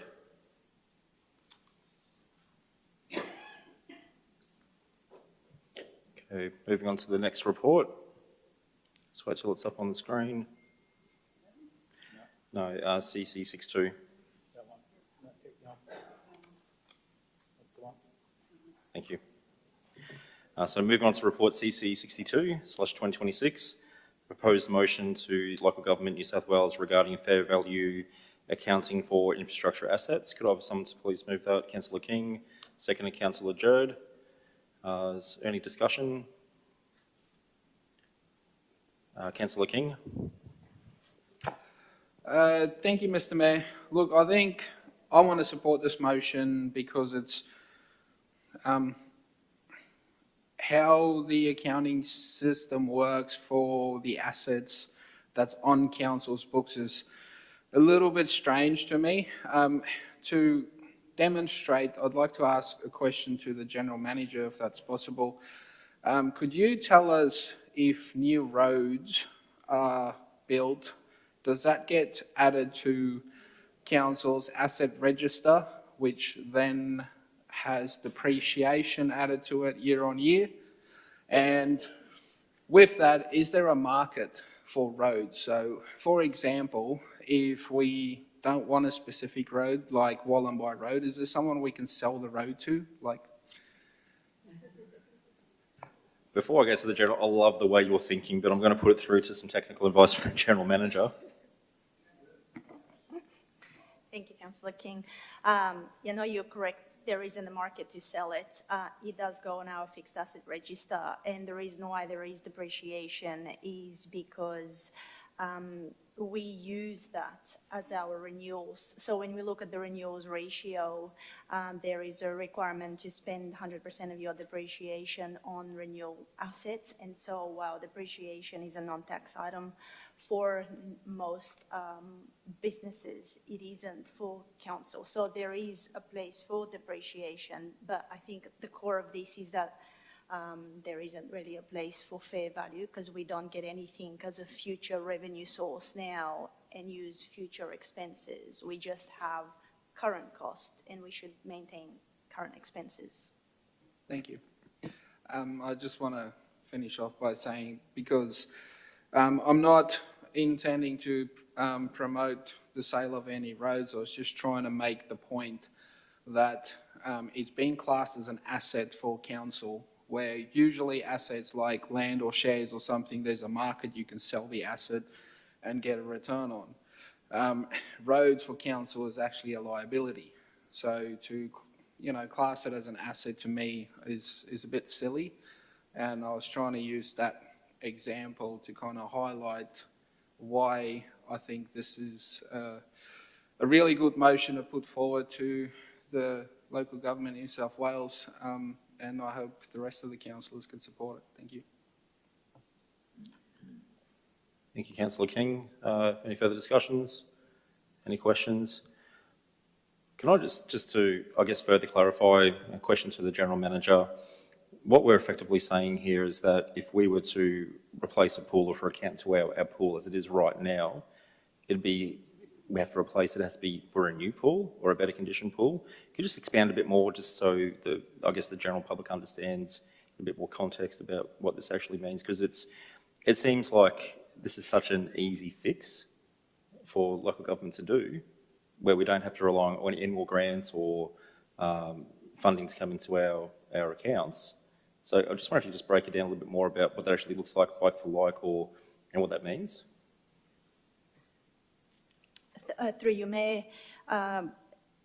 Yes, so there is value in fair value accounting from the point of view that asset management, when we do assets and we propose and look at replacement timeframes in the future, what the cost would be. But there isn't really a value, in my opinion, in carrying that amount on our current financial statements. So, for example, in 1923, if you built a pool for $3,000, you shouldn't really have to carry $30 million to replace it 100 years later. But essentially, that is a harsh example of what is occurring, but that really is an example of what is occurring. And so for councils, there is an expectation that you match your revenue with your expenses, and you should be matching your current revenue that you expend, that you receive with your current expenses and the historical cost.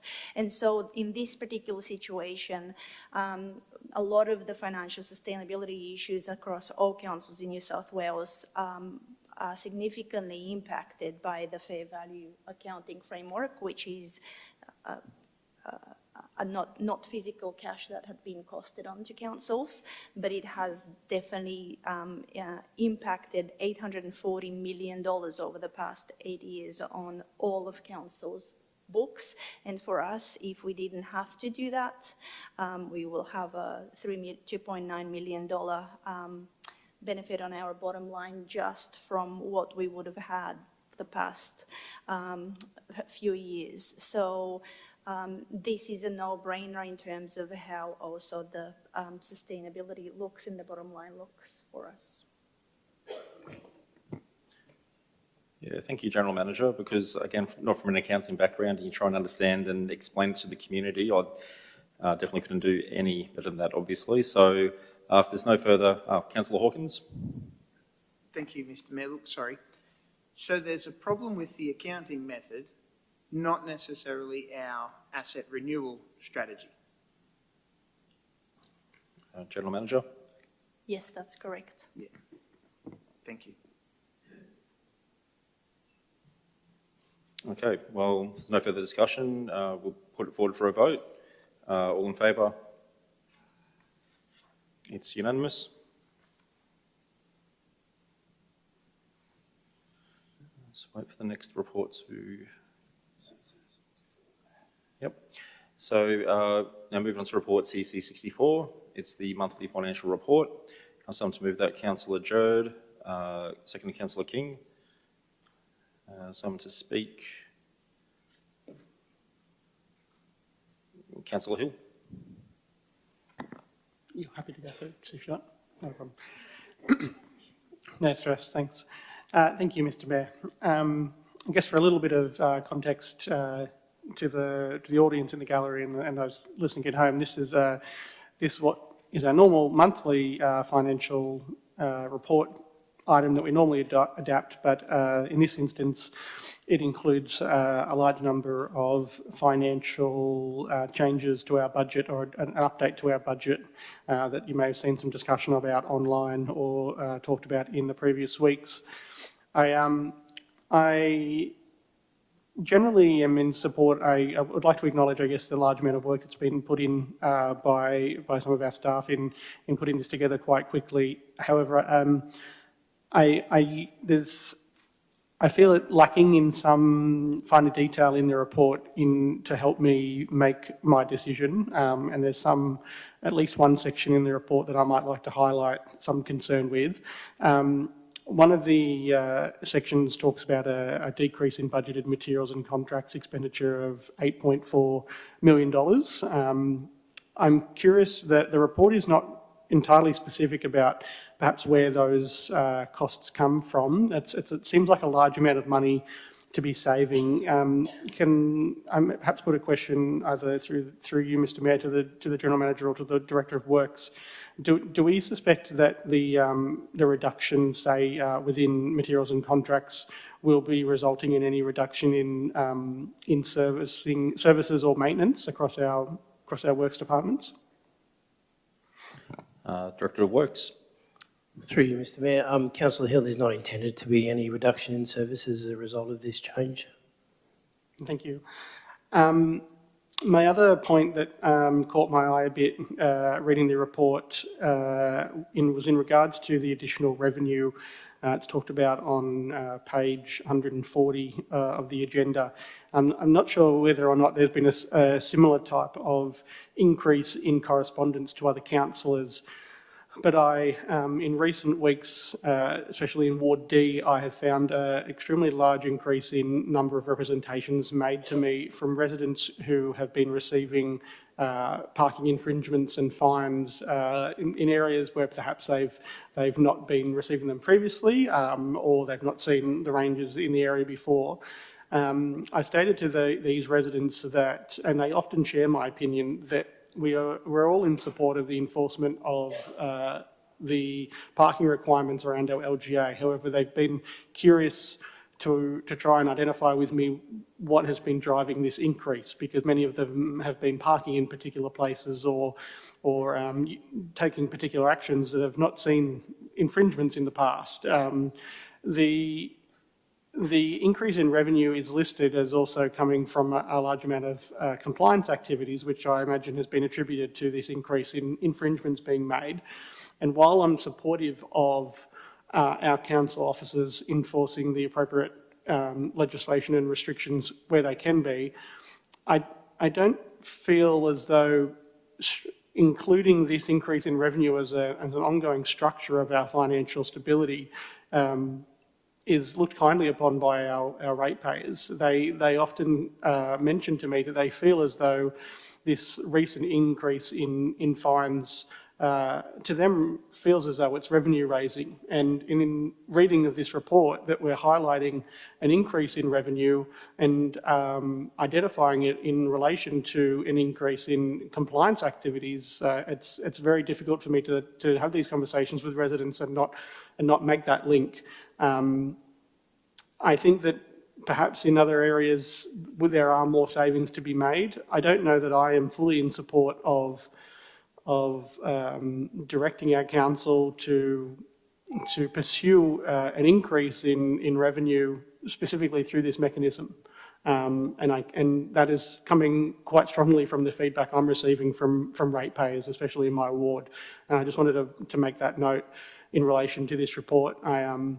I also got some similar concerns on this report as I raised in relation to the extension of the Christmas shutdown period. So I guess an additional question I might put forward is similar to that previous question: what has the feedback been across our organisation in consultation with our staff in relation to these reductions across the organisation?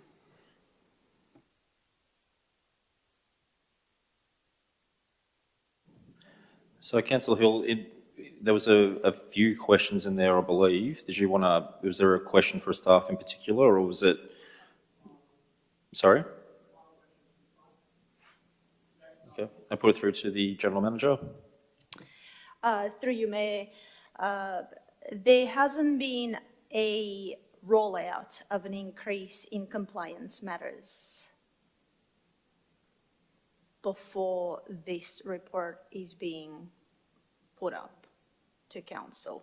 So the matters that you are seeing and that the community is seeing is a reflection of business as usual as a result of a number of queries that we do get from other residents. So the residents that might be getting comments about their parking issues, there are just as many people saying that they can't get ambulances passing through narrow streets, they can't access their driveways, and we have to respond to those. And often some of our matters are reactive. So there hasn't been a directive given to staff to undertake a higher level of compliance. But again, as council, we are custodians of ensuring that the decisions and policies and compliance matters determined by council are actually respected, and compliance is part and parcel of what councils do, and if you don't do the wrong thing, you're not going to get charged. In terms of the any consultation, again, this is a strategy decision. Just like council may remember, a lot of the council strategic reports that come up, council provides a strategic guide and decision, and then consultation occurs after that. There is no point investing time and effort and angst with staff consulting on a proposal that we don't know whether council will support. And so with this, there is again no significant change, there is no redundancies, but there will be a conversation from all the different areas, specifically around opportunities for staff to have conversations about excess leave. This is not about pushing or forcing people out, it's about business and standard business practices that occur. So those conversations will occur, and consultation will take the normal form as long as council has given the strategic view of which direction it wishes to go. And so we have to wait for that strategic view before the consultation happens. That's why decisions are made and then things go on exhibition. Chair, follow-up? Councillor Hill? It looks like I might have 15 minutes just as a statement, so I'd not have to make a question. If I've still got some time left in my on the microphone, I guess my statement, no further question, might be that I'm further perhaps frustrated by the information there that there is no sense in doing that consultation. Feels as though councillors are not being given the opportunity to make this decision with all of the information in front of us, that we're expected to make this decision not knowing the position of our staff and the feedback from our staff, and that our decision has to be made without that, and that's disappointing for me to have that situation put upon me. Right. Did you want to speak further? Okay. Thank you, Councillor Hill. Councillor Jerd? Thank you, Mayor. First off, I just wanted to touch on the Rangers fines. For that to change, that would have to be a legislation change when it comes to state, wouldn't it? So for the residents out there that are quite upset about getting booked on the side of the road or on the footpath, is what they've been told, for our rangers to not necessarily fine them, it would need to be a legislation change. I can, yes. Or would you like to speak further? Yes. Yeah. I just wanted to make that clear for anyone out there listening that, you know, that is something. I wanted to also put in that, I mean, I've been on council for a little bit over 5 years now, and my uncle that was on here for like nearly 24 years, or nearly 25 years, was screaming for the last 12 years that we needed to look at our budget, and that our budget was definitely not what it should be. And I know he would be extremely happy, as what I am, that we've got our General Manager, Natalia, here, who has the skills that I believe we need to turn this council around. There's been a lot of concerns that when she would come on board, that she'd come in and be cutthroat and take out jobs left, right and centre. That was a lot of feedback that I was hearing from people, and yet here we are, no jobs getting lost. Instead, we're looking at it being fair and saying, hey, we want to keep you in a job, but we need to use some of your leave. I think that is a very good compromise.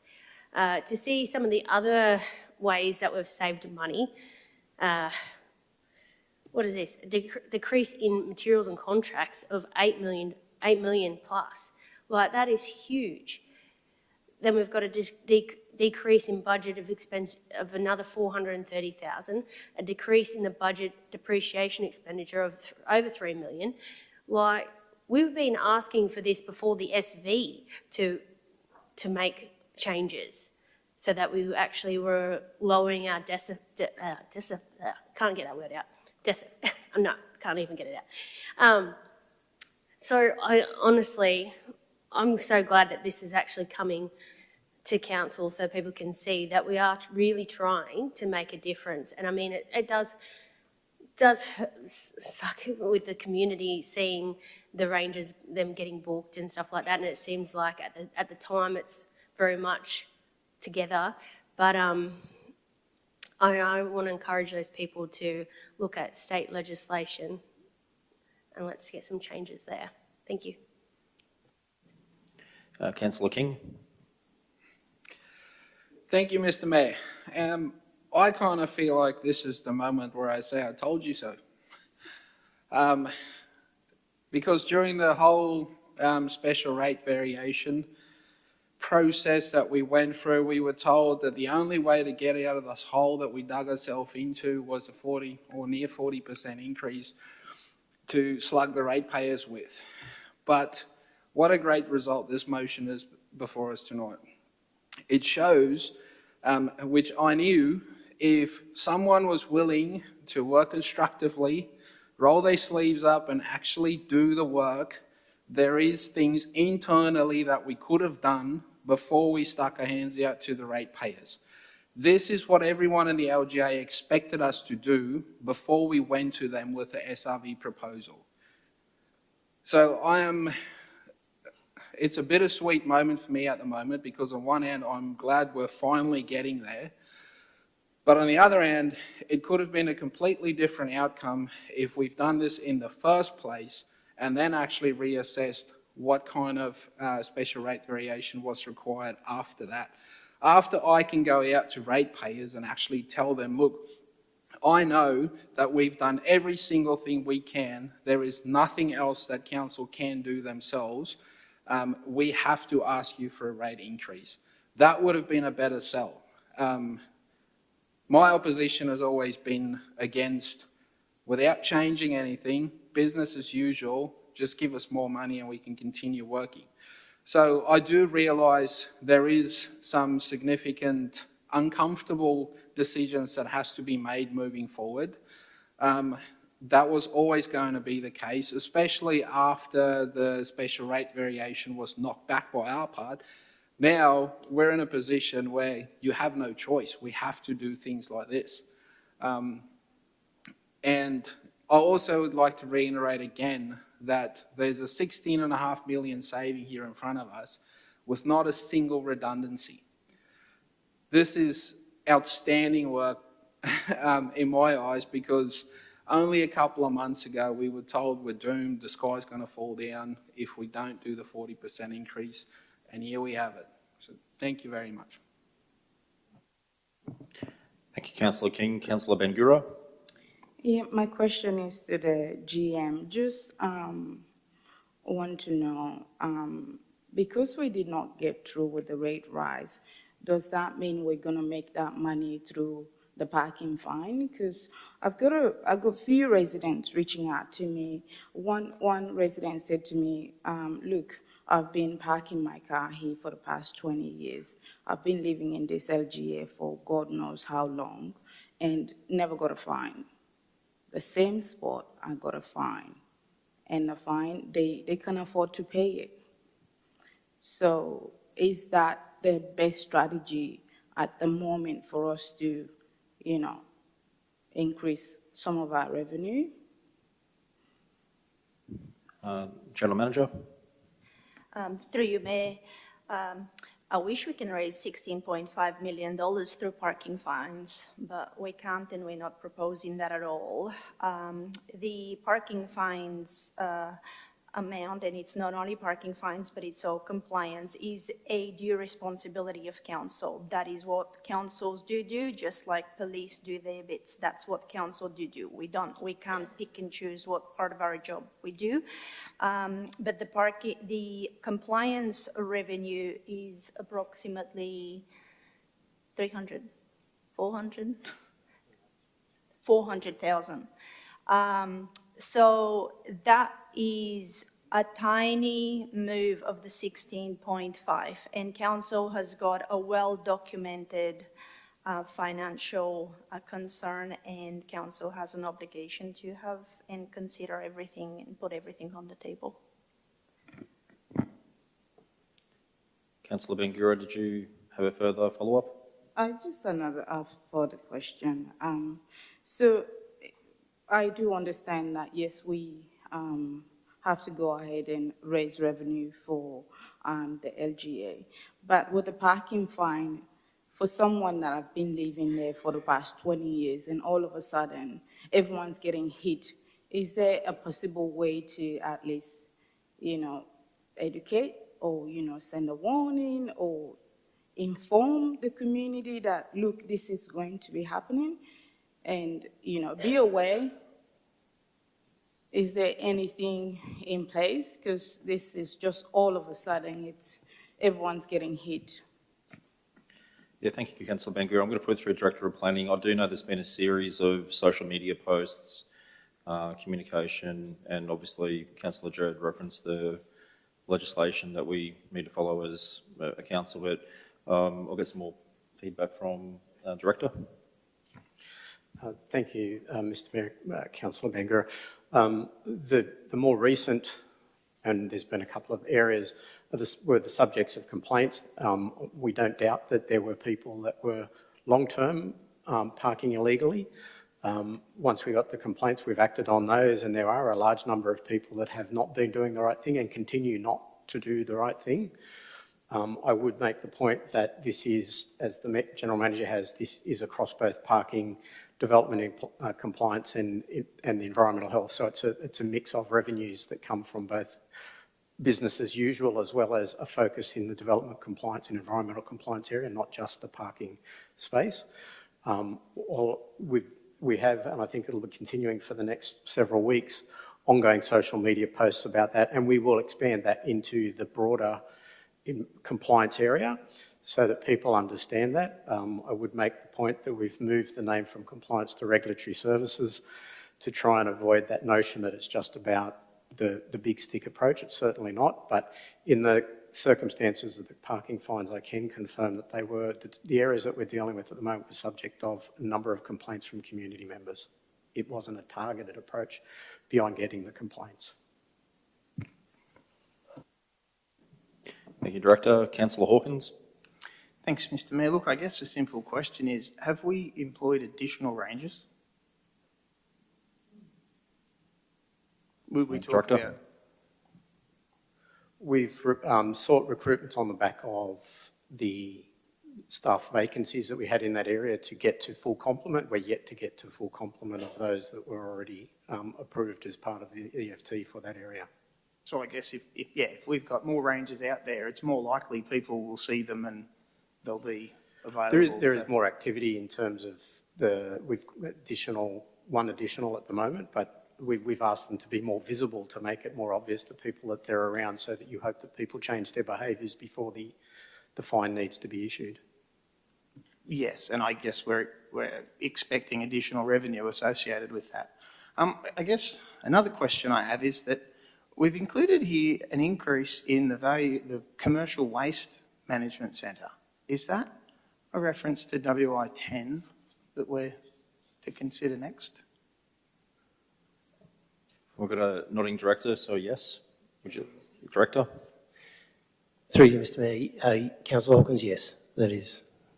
So I guess my question is that not restricted revenue? It's not additional revenue that we have to spend on additional activities, or it's confined to our waste management centre? So my understanding is commercial waste is exempt from the restriction. Domestic waste is restricted to reuse within the waste management facilities itself, but commercial waste is not. Is that a new thing? No? Right. Okay, look, and I guess, again, back to my scepticism about numbers on a balance sheet. If we've frozen our expenditure on road maintenance. Am I correct in understanding that the total spend is where we've achieved some savings?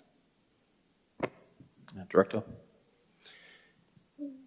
Through you, Mr. Mayor. Councillor Hawkins, the savings are across the board.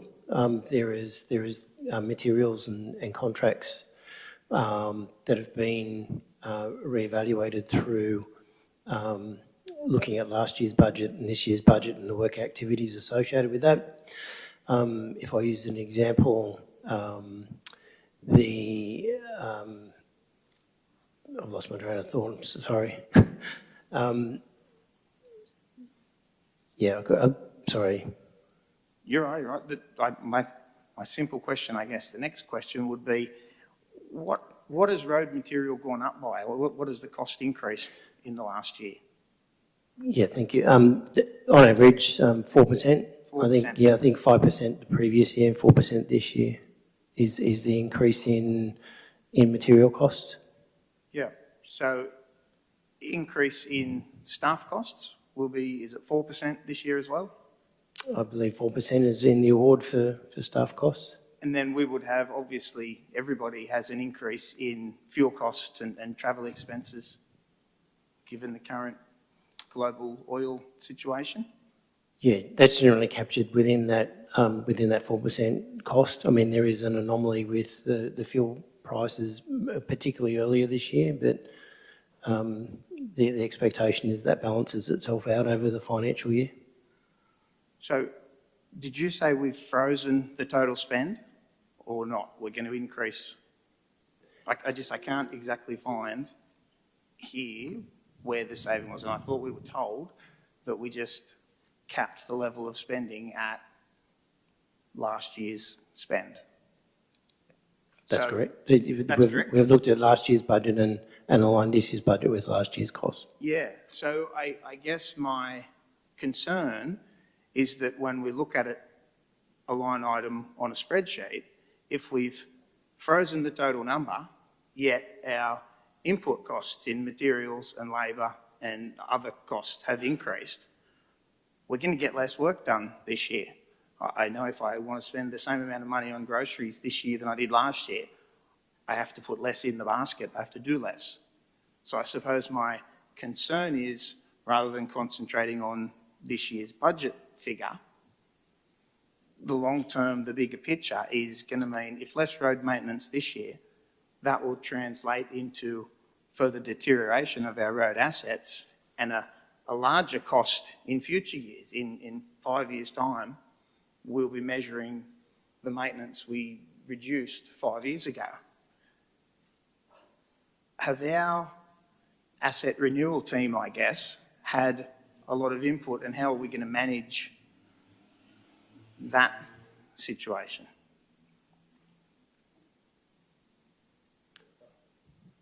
Through you, Mr. Mayor. Councillor Hawkins, all of the managers have been involved with the cost-saving exercise with respect to their own works and operations, and asset planning were part of that.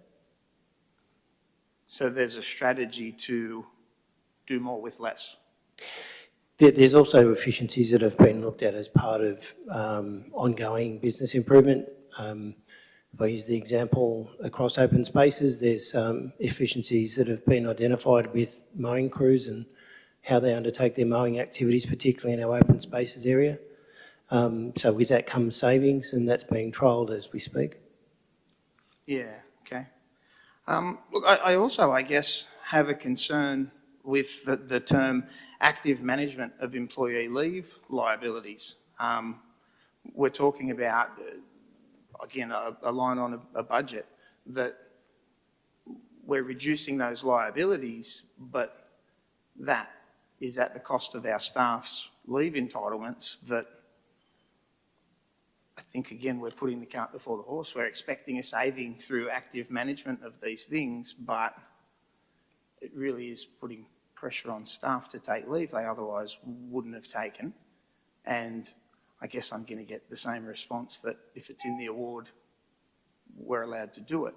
But I guess I'm happy to flag my concern with that. And only time will tell, I guess, with staff satisfaction surveys and leave use and burnout and all of those things, that I feel they're a real possibility. So look, I won't be supporting, I guess, this report at this stage.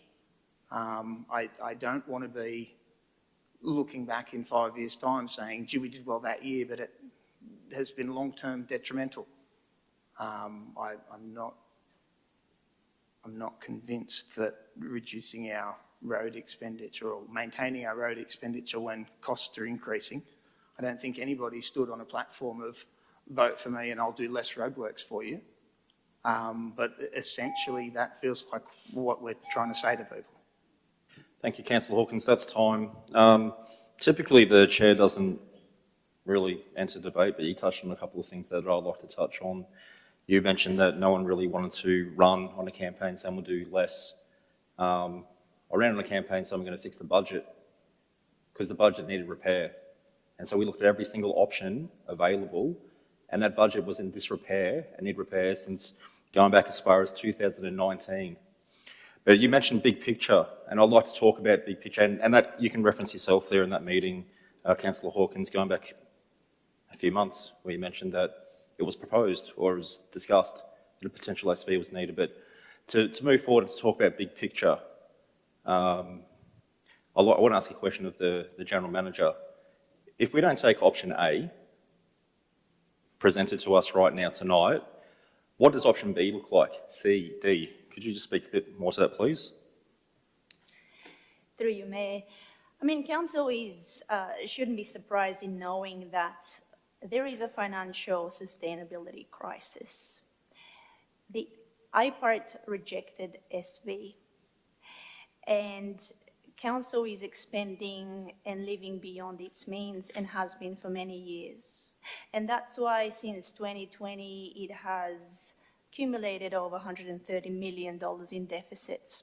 I don't know what approach and campaigns people are running, but clearly the community did not wish to be paying more than what they're currently paying. And for most people that run businesses, they understand that you have to manage your expenses to match your revenue. In fact, that is also, yes, I'm going to, we've got guardrails, we have to operate within them, and whether that is a ward or it's legislation, I'll always relate to that, because that's the guardrails that I'll operate within. So Council's principle within the Local Government Act, the principles of sound financial management is what this council actually abides by and has to abide by. And that specifically says that the principle of sound financial management and the following principles of sound financial management apply to council. That council spending should be responsible and sustainable, aligning general revenue and expenses. It doesn't say misaligning revenue with expenses and justifying how we have to be finding a whole bunch of expenses. This community has got only an amount of money that they can pay us, and we have to curtail our expenditure within that, and that is the responsibility of sound financial management. And whether we are happy or not happy, the reality is we have been overspending. We have been overspending to the tune of $130 million, and we have an obligation. And currently, right now, there are a whole bunch of people from Office of Local Government watching what this council is going to do with this report. There is also AREC that are waiting to see the outcomes of this report. And this is the most elegant solution without any cannibalizing of staff or services. And if council does not wish to do that, that does not exempt the fact that there is need to be an outcome. And the outcome could then be cannibalizing staff and services. Which one would you choose?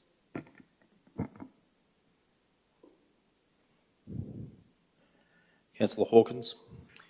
Thanks, Mr. Mayor. I think cannibalising is a very dramatic term to use. Look, I guess we're being asked to prioritise immediate budget repair over long-term road repair. And Is there a question? Sorry, Councillor Hawkins. The question is, I guess the question is, are there other ways, or is this the only ever way possible?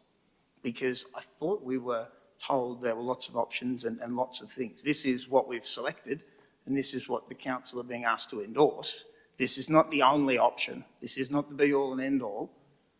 The option to save money in this area is to save money in this area. Just before I put it over to the General Manager for a bit more further articulation there, and I want to go back to Councillor King's point. This is a very important discussion. That's why I want to chime in the way that I have. Going back to when we were first elected, we sat down before we were sworn in. You weren't elected at that point. You came back as a countback. But at that point, all councillors sat down saying you need to have an SV. That's correct. Through that process, and that's the last thing I wanted to hear, and I want to go on the record this one, I want to talk about this. I went to every community consultation session that we had across the LGA, Wollongong, Branxton, Curry, every single one that I possibly could, to hear from the community firsthand. Now, going back to Councillor King's point, I didn't want to do that. There's no way I wanted to put the rates up like that, but as part of due diligence and putting over every stone and turning over everything possibly could, I explored all options. I went there, I talked to locals. To go through that process and to go through the recruitment of a new general manager, and I'll go on the record saying this because I've said it in locals everywhere, we interviewed, and the selection panel can back me if they like, we interviewed several candidates, and there was only one out of an Australian-wide recruitment process that said they had a plan without an SV. Mind you, that's before the IPART decision came back. One. And she's sitting next to me right now. So when you talk about other plans, no, I don't think there's a B, C. I see, you may think that it's a bit hyperbolic, the language. I say it's a somewhat reality, and quite frankly, we don't take door A. I don't like the look of door B at all for our organisation, for our community, and all the key stakeholders. The ratepayers being the key stakeholders, obviously employees. You talk about welfare, this is important. General Manager, did you have any further points there? Through you, Mayor, there's not too many things that you've got to do in a financial statement to actually balance a budget. And IPART reduced and removed the opportunity to increase revenue. The only thing you can do is reduce costs. That's it. That's it. Because there is no other way, and Council has an obligation to reduce costs. And Council has already explored A, B, C, and D. Council has already had proceeded to go through an SV and what that process, that was that option A. Status quo is option B. This is actually giving you 6 different options. This isn't like a simple thing. This is across the board. And I'm not also saying that it's going to be very simple and easy to do. But the reality is this council has got a cost control issue. It's cost control because our expenses are higher than the revenue, and therefore the costs need to be taken under control. And that is that. This is the elegant way of those costs to be taken under control. If you don't wish to have that 16.5 be carried in this format, then the alternative format would be that there will be deeper cuts, even more cuts in materials and contract and employee costs, other than the elegant ways that we've supported. Because at the end of the day, you've got a cost control issue and we've got no mechanism of raising revenue, other than the couple of examples that we've given, and they're obviously not big amounts. So the cost control will still have to happen, but it can happen much more savagely than what's been proposed. Councillor Hill. Thank you, Mayor Watton. Just a question. No, I didn't move it. Councillor Jode. Oh, it was Councillor Jode. Yeah, I just had a question. Okay, Councillor Hill. Yeah, Yep, sorry. just a go on. question, sorry, Mayor Watton. My question just would be, does council have the ability for this report to be taken away for further consultation and brought back? Is that something, I know that it was noted that this has been undertaken through ELT and through the managers. If councillors were of a mind to look for further feedback and input from the staff, if we agree with many of the items within the report but would like to have that feedback internally from the organisation, is that something we could achieve before adoption of this revised budget? General Manager. Through you, Mayor, deferral is probably the worst thing that you can have. This organisation requires stability. The Office of Local Government, ARIC and bankers are also wanting to see a direction.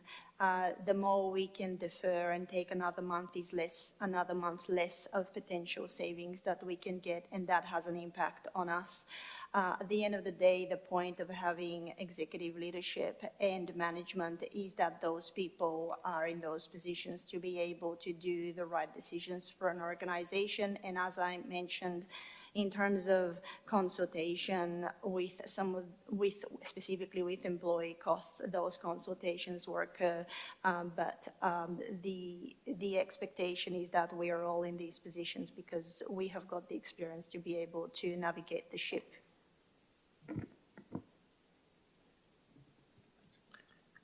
Debate's closed. Councillor Journal's got a question. Do I get to speak in? No, because someone spoke Well, I've before already you, spoke. so unless you reserve your right to reply. Damn. Okay, we'll now put it forward for a vote. Recommendation is written, so just to be clear, what we're actually voting on through all that discussion is what we're looking to resolve on the screen right now. So all in favour? Councillor Dixon, Dunn, Jerd, King, Franklin, Pascoe, Watton and Harrington. Those against? Councillors Hill, Lee, Bangura and Hawkins. That's carried.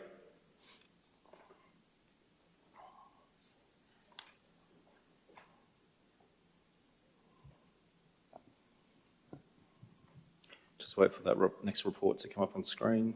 Thank you. Now moving on to report WI9/2026. This is the draft road safety plan 26 to 30. Someone to move that, please. Councillor Pascoe, seconded Councillor Hawkins. Discussion? Councillor Jerd. Thank you, Mayor. I just was trying to find where I wrote down my questions because I just had a couple of questions on that report. I just want to know, nobody wants accidents, right? Nobody wants anybody hurt driving a motor vehicle, being on a motorbike or being in a truck or whatever, even walking near a road. But unfortunately, they're called accidents for a reason. So I just want to know, how are we supposed to get to zero accidents, like road trauma, by 2050? I cannot see that ever happening. Director of Works. Through you, Mr Mayor. Good question, Councillor Jerd. The intent is, as the messaging says with the state and federal government, is towards zero. So the intent is that in implementing safety plans such as ours, we show and demonstrate we're proactively working towards zero with campaigns to reduce road trauma, to reduce fatalities on our roads. This helps us primarily enable funding to support those initiatives that we have in the plan. So you just said about funding, so this will be more traffic for transport paying for it, or will it be the ratepayers paying for this? It depends on funding programs that are available for this. I know that the Safer Roads program is 100% funded there. The state Black Spot program has a contribution. So there's other mechanisms that we can look at as well that are on other programs, but this basically demonstrates to the state and the federal government that we're on board with the Towards Zero campaign and that we're actively engaging to reduce our road trauma. Yeah, thank you. I did have another question, it's just gone flying out of my head. because we were going to talk about the zero thing, transport. To be honest, when I read this, and I mean, I probably shouldn't, I'm a little bit nervous tonight, surprisingly, and I am being a little bit not as well articulated in my words as what I would like to, especially I'm a serious reporter of this, because I mean, we've all got family members that have been injured via the road, and especially with some of the roads that we do have around here. But will this mean that it might lower the speed limits in some of the areas as well? Director. Through you, Mr Mayor. Another good question, Councillor Jed.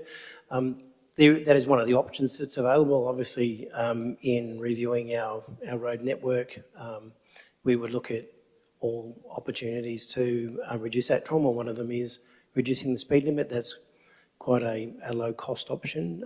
Not always is it the best, but that's part of a holistic approach to looking at how we reduce the road trauma, on top of driver behaviour and enforcement and the like. Yeah, because I mean, sometimes when you reduce the speed limit, it actually causes more people to speed. So then we're counterproductive, like in trying to make it safer. I just hear zero road trauma and I think we won't be driving our own vehicles, like to have it zero. So, I mean, I don't know about you, but I don't think I really want to put the trust in a computer system to drive me around either, because they glitch and lose signal and definitely won't be at zero. Thank you. Councillor King. Thank you, Mr Mayor. I just wanted to make a quick mention. I am happy to support this motion, mainly because I know there is a issue in our LGA in particular, talking to police command in the area regarding road fatalities, which is a big issue. So anything that council can do from our part to support all of our emergency services, and obviously keeping our own residents safe as well is a good thing, I think. Thank you. Thank you, Councillor King. Is there any further discussion? Okay, we'll put it forward for a vote. All in favour? It's unanimous. Let's move on to the next report. So WI10. So this is with regards to the commercial disposal rates, the Cessnock Waste Management Centre. Let's move that way. Councillor Hill. Councillor Hill. Thank you, Mayor Watton. I believe an alternate motion has been provided in writing to the minute taker that I'd like to move in relation to this item. The two Mitchells get mixed up. And so that motion just states that Council authorises the General Manager to negotiate commercial disposal rates with hunter-based waste contractors and councils for waste accepted into the current landfill cell prior to its closure to waste acceptance on the 3rd of November 2026. Looking for a seconder. Thank you, Mayor Watt. And just to speak briefly on this slight amendment, the intention here is to proceed with the recommendation to try to negotiate any commercial disposal rates with other hunter-based contractors and councils to assist us to make use of any additional space within our current waste cell that's due to be closed up soon. I just have some concern with continuing on that practice forward into use with our new cell. I understand that there may be some benefits in the short term financially to accepting funds from taking commercial waste. I have some concern about how that might impact the life cycle of our new cell.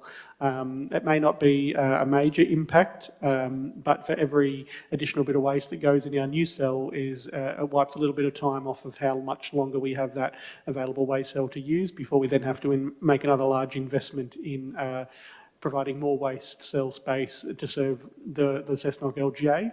I'm of the mind that I'd like our ratepayers to get the longest and the best value out of the new waste cell for their general waste and our local waste within the LGA before we look to add to that waste with commercial disposal from outside of the LGA as well. Thank you.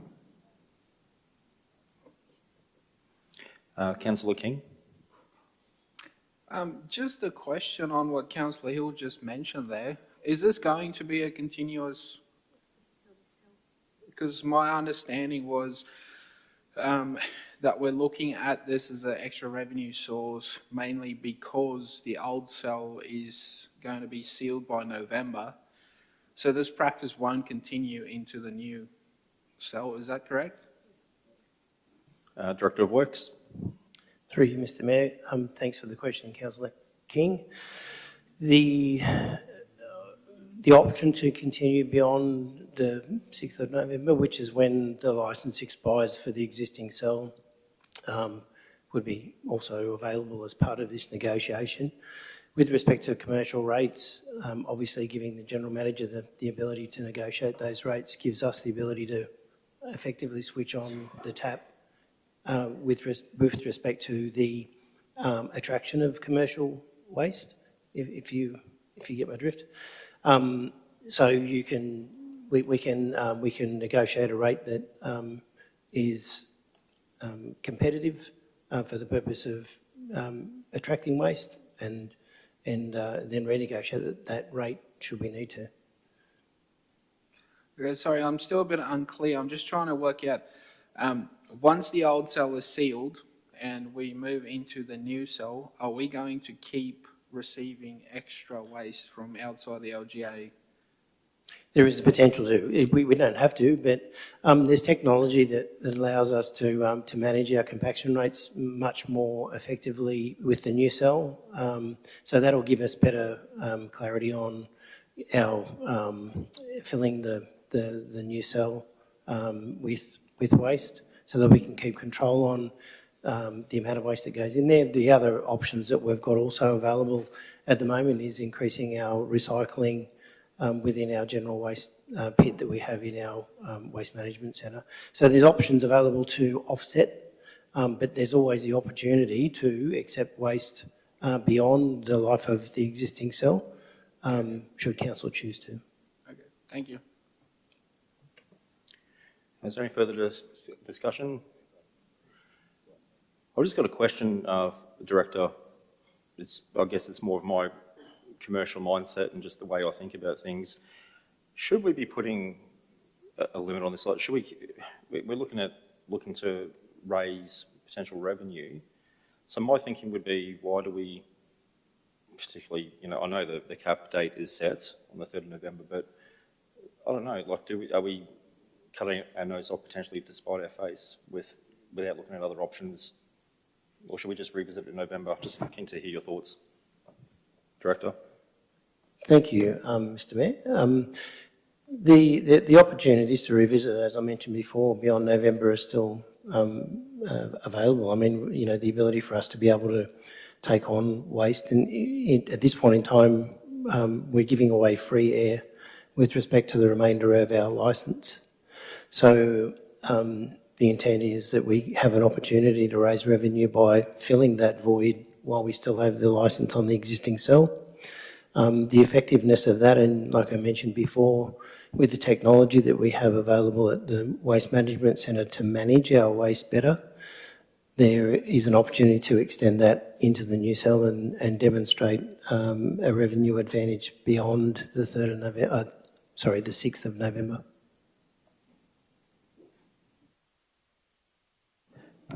Thank you, Director. Councillor Hawkins. Thanks, Mr Mayor. Look, I guess, how much did we receive from commercial waste this year? Director. Through you, Mr Ware.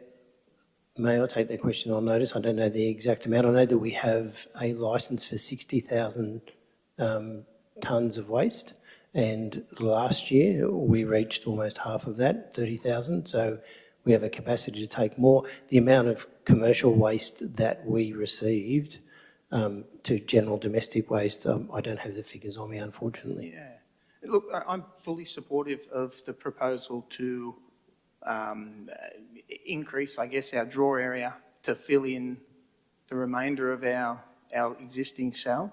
That's sort of a no-brainer, is to attract more. So, I mean, I guess I wish the General Manager good luck and speedy negotiations. We haven't really got a lot of time before the 3rd of November, so I think that'll be a great outcome. But I suppose my question would be that the increase in particularly heavy vehicle traffic that will mean would be further damage to our roads, and from all of the outside areas, like there's a fair bit of road to cover to get to our landfill site. So I suppose if we're allowed to expand commercial waste revenue, could we tie that to road repairs that would be associated with the increase in heavy vehicle traffic?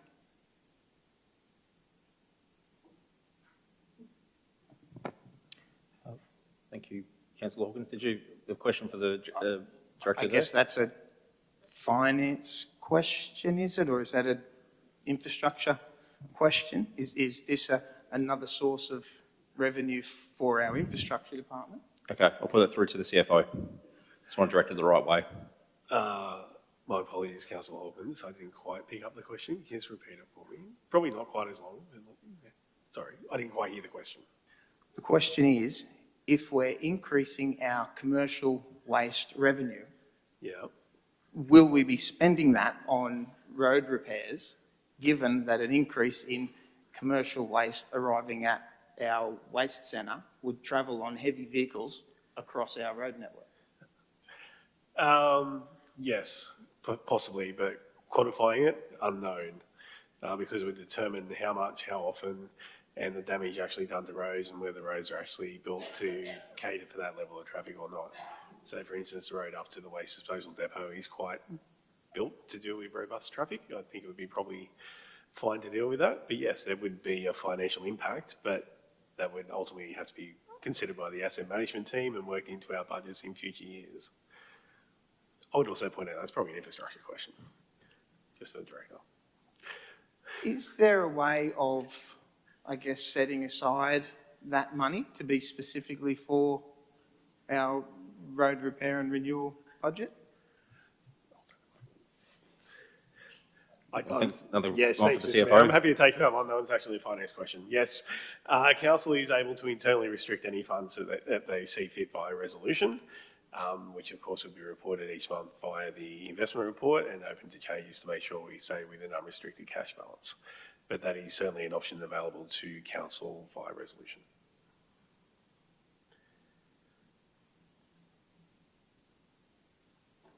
Can I add a second dot point to this resolution?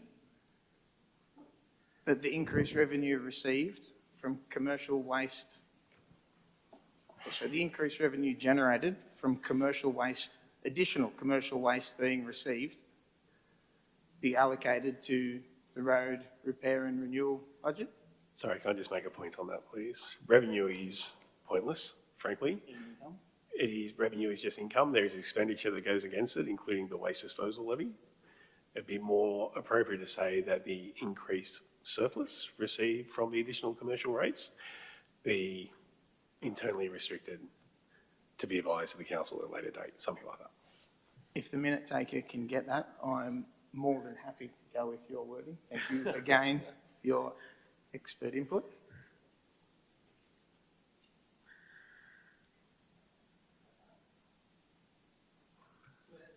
Surplus, not service.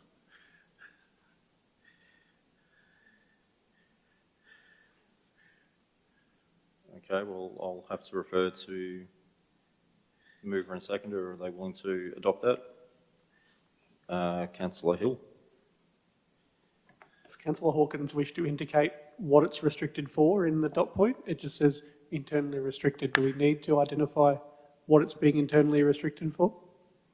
No. Can we just say road maintenance, or does it?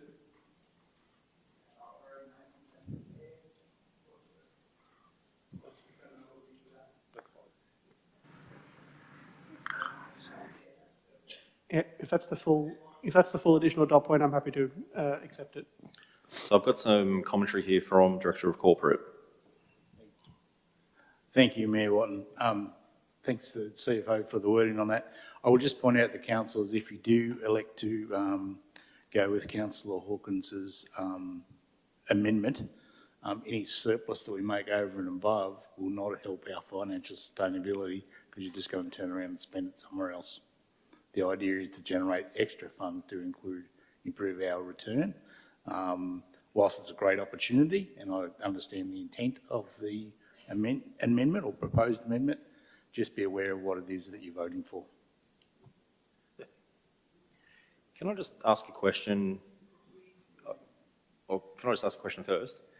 Thanks, Councillor Hawkins. Either to General Manager or CFO, just going back to the Auditor General's report, it mentioned our council specifically that we need to increase unrestricted funds.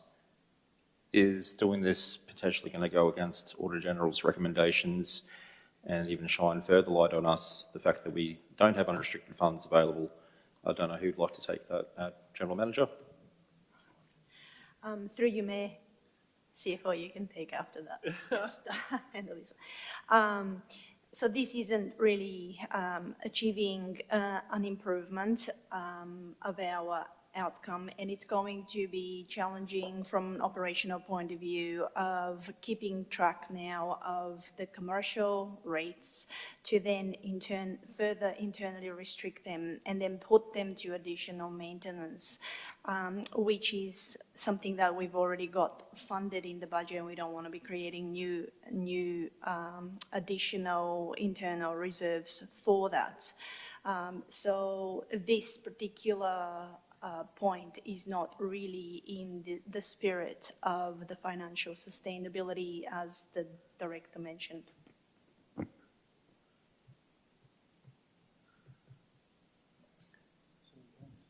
Councillor Jode? I did reference Councillor Hawkins before that, even though you were flashing. I'll go back to Councillor Hawkins. Can I just perhaps withdraw that amendment, but could I ask that a report come back outlining how much additional revenue was generated? If this is a great initiative, I'm fully supportive of filling that airspace.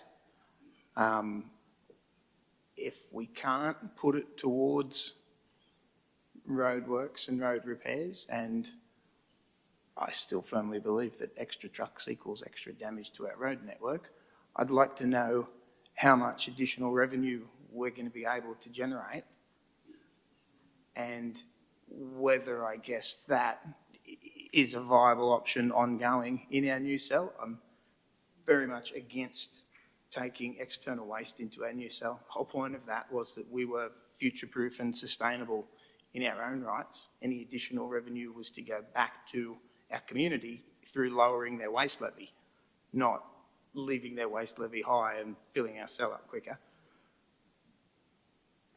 But that's a whole different discussion. Yeah. So I just want to check with we're happy with that, mover and a seconder to adopt that. Okay, we'll adopt that. We'll continue discussion. Councillor Jerde. Thank you, Mayor. I told you I was off my game tonight. I just realised I should declare another interest on this report. WI 10/2026, the commercial disposal rate, Cessnock. Non-pecuniary, I normally would go one where I leave the chamber just for keep it simple, but as it started while I was out of the chamber, I'll just do the non-pecuniary interest less than significant because family work there. I choose to remain in the chamber because the discussion did start and I was off my game, but as this does not affect my role as a councillor, I feel like I can continue with my duties. Thank you. Thank you, Councillor Jerde. Noted. Councillor King. Thank you, Mr. Mayor. And I'd like to say, can't believe it, I actually agree with Councillor Hawkins for a change. I do agree there would probably be Councillor King, just I had a just in question. mind, you have spoken. Have you got questions? That was a question the first time. Okay, that was the question. No, this is my But you couldn't time. believe that you agreed with You're Councillor wasting my time at the moment. I had a question before. Sorry. Okay, so you got a. This sorry. is my first time speaking on it. Got you down that you did speak. We got that. Oh. Okay, we'll go. Councillor King. Yeah, we did. We'll let you talk. Go for it. Thank you, Mr. Mayor. It's because I agreed with Councillor Hawkins, wasn't it? No, look, I wanted to say I do agree there's probably the extra trucks would equal roadworks. But I am glad that he did remove that motion because, or the second dot point, because I know some of us would like to see curbside pickup. So why don't we divert the money to that? Or Councillor Judd would want pedestrian walkways in a number of areas. Why don't we divert it to that? So it just gets messy and it sort of takes away from the intention, I believe, which is to address the sustainability, which goes to need and priorities. I also agree with him that at this point in time, I don't believe that after the old cell fills, we should be continuing that into the new cell and shorten the life of that. So this is where the long-term thinking should be properly considered. And I thank you for letting me speak. Thank you, Councillor King. We got there. If there's any further discussion? No further discussion, we'll put it forward for a vote. All in favour? It's unanimous. Okay, moving on to the next report. Yep. Another amendment. No, that's, yeah, that was meant to be deleted. She was withdrawn. Okay, moving on to notices of motion, BN 20/2026. This is to do with increased traffic impacts from the new preschool facilities at primary schools across the LGA. Got something to move, Councillor Jode. But Speaking. I've got an alternate motion recommendation from staff. Yeah, that council notes the forthcoming opening of 6 new and expanded preschool facilities at existing primary schools across the Cessnock LGA area by the end of 2026, and 2, that council supports continued engagement with the relevant schools, the School Infrastructure New South Wales and Transport for New South Wales to identify current and expected traffic, parking and pedestrian impacts at each of the 6 school sites, to provide practical options to mitigate any identified impacts, which may include traffic and or major interventions where required, and that 3, that the council advocates to the New South Wales Government and Transport for New South Wales to fully fund any required pedestrian and road safety upgrades needed to safely manage the increased traffic generated by the new preschools, ensuring that the cost does not fall on Cessnock ratepayers. Someone to second that, please. Councillor Pascoe. Okay. I brought this notice of motion to council because of the conversations I've had with parents across our LGA. Most parents I've spoken to welcome the extra preschool places on the school sites. They are, however, very concerned about parking and extra traffic. Adding another education facility on the same site, operating at the same times, will mean more vehicles at drop-off and pickups.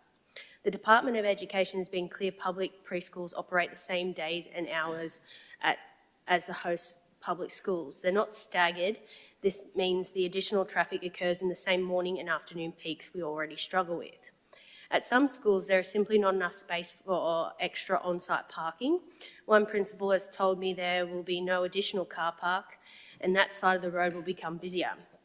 I understand access arrangements for the disability units have already had to change to make room for the preschool.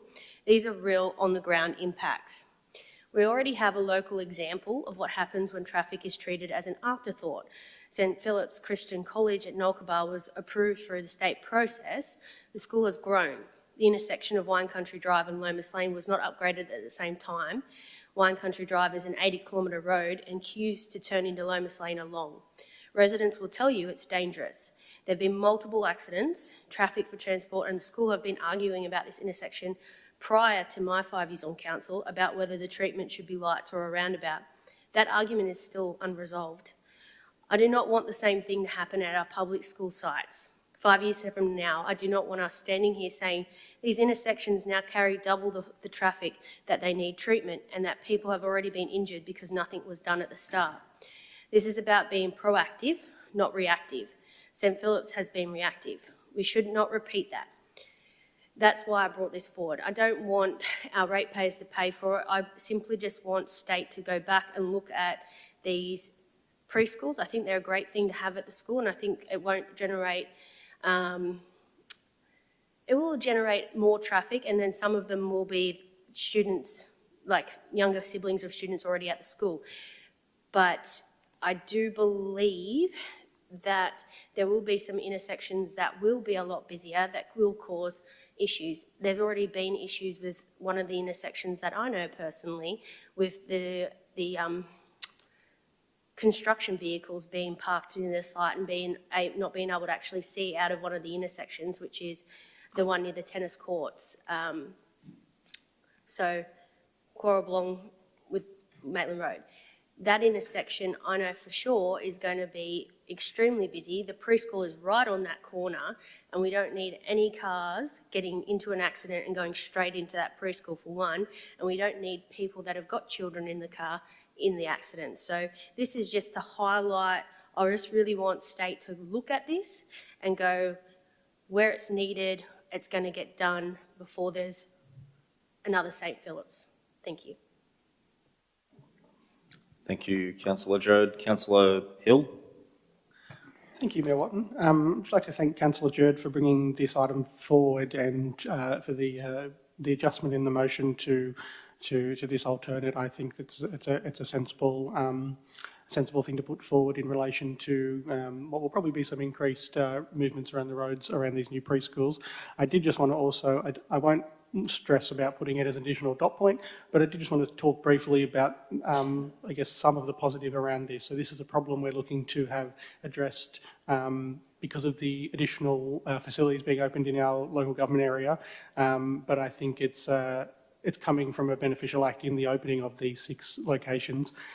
Speaking from as a councillor from a ward that has close to 7 or 8 new daycare centres and childcare centres either being planned or having already been constructed in the Curry and Heddon Green to Cliffley area, I think that this additional facility to be provided by the state government is a boon, and this additional action and advocacy from us, I think, will help to hopefully address some of the additional traffic pressures that these new facilities create.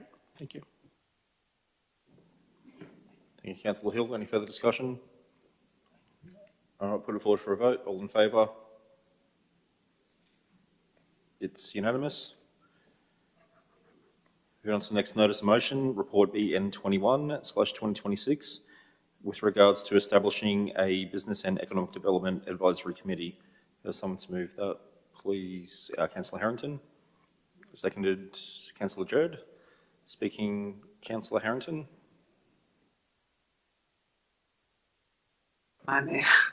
Thank you, Mr. Mayor. Look, I am pleased to move this motion tonight. The purpose of it is quite simple. It's about creating a stronger and more consistent connection between council and the people who operate businesses, employ people, and invest in the Cessnock LGA. No one can dispute our economy is diverse. We have tourism, hospitality, agriculture, manufacturing, construction, small businesses, and emerging opportunities in areas such as energy and technology. Now, these businesses, they understand firsthand the challenges of operating in our LGA.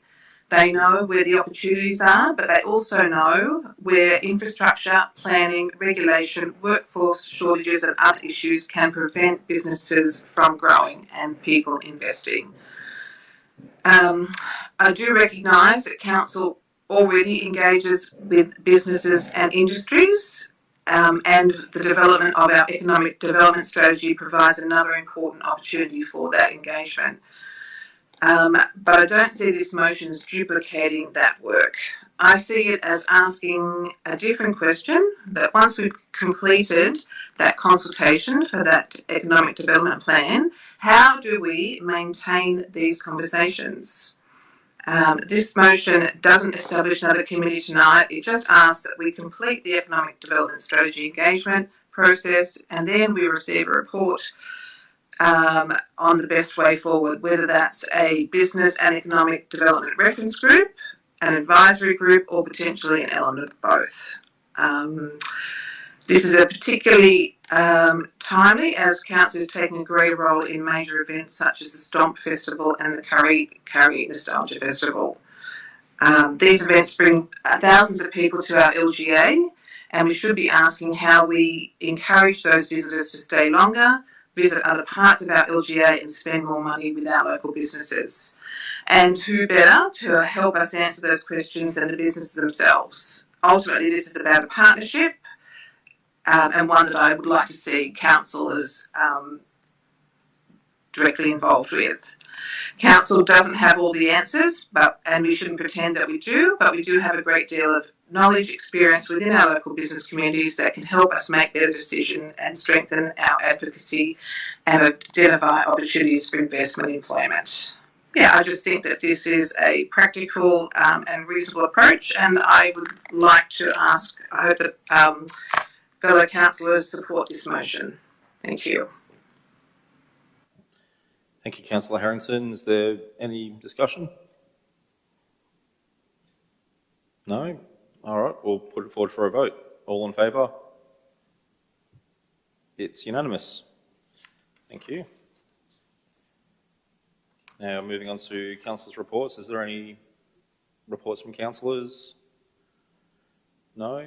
Okay, well, if you're new to tuning in, if you're watching this on YouTube, I'd like to give a bit of a summary from some things that I can share that are breaking privacy. And I won't go through these explicitly item by item, but I'll share a couple of highlights. And as usual, if there's any questions, please let me know. The LG meeting there, I should mention, was more high level. It wasn't the more in-depth one that we were talking about before. The Cessnock Men's Shed, just want to mention they had a fantastic Christmas in July event, which was amazing to attend. And I just want to give the Men's Shed a real big shout out. We really need to support our men's sheds across the LGA. They do a lot more than just, tinker and fix things. They do a lot for men's mental health in general, so they're fantastic. Also, the job shuttle, I might actually leave it at 2, just given the time, it's 9:20. This is something I pushed back at 2022, and working laterally alongside NCCCA, they were able to get some grant funding, and they've actually got the wheels on the ground and are helping local people get to work. As we all know, we've got a lot of jobs in our LGA, but a lot of people can't get to those jobs because of transport options. This fixes it. It's an amazing opportunity. One case example I just want to share with councillors is that there is a participant that catches the shuttle from Branxton into Cessnock, one country and back, and it costs them $5 per trip. So for reference, if anyone doesn't know much about public transport in that area, you can't get a bus. You have to go via Maitland, and it'll cost you a lot more than that as well. It's designed to get people into Curry, to the TAFE, to get skills. So it's not just jobs, but it's getting skills, qualifications, and it'll even go as far as Glendale Tech, which is amazing for our LGA. So it unlocks a lot of opportunity there. And I will leave that there. I see there's a question there from Councillor Hill. Only briefly to comment on, I know you looks like you had a very, very busy Tuesday the 4th of August, but I thought I'd pipe up and acknowledge the fact that you come along and that we celebrated the 70th anniversary of Kurri Kurri High School on Tuesday the 4th of August, with a couple of the original class of 1956 coming along to tell us all about what it was like back when the school first opened. So thank you, Mr. Mayor, for coming along to that visit as well. Yeah, that was a great celebration. Is it? It's not there on the list, is it? Oh, well, that was great. that was great, Sue. So thanks for bringing that up, Councillor Hill. Yeah, that was fantastic to go along there and even meet with some of the original students from back then. It was great. Well, if there's no more councillors' reports, I'd like to move this meeting to confidential session. as discussed and resolved at the beginning of the meeting. Could I have someone to move? Councillor Hawkins, seconded Councillor King. All in favour? It's unanimous. Okay, we'll need to move into confidential session, please.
27.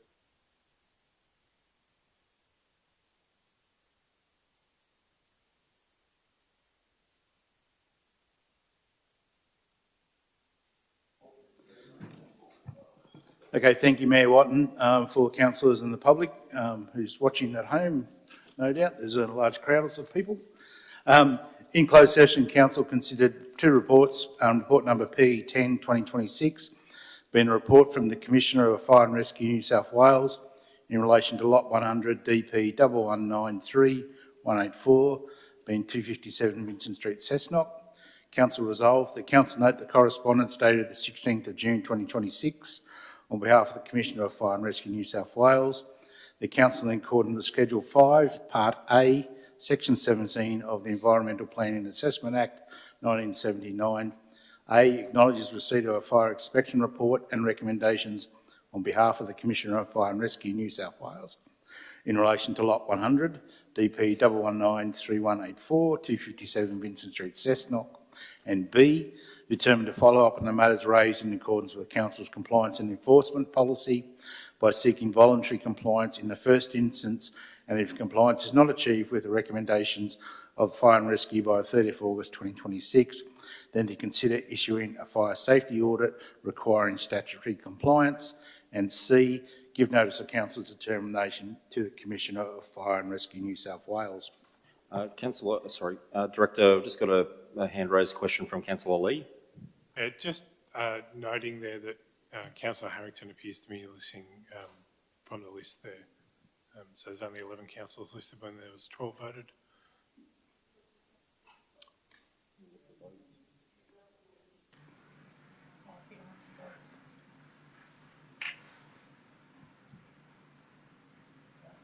Yes, thank you.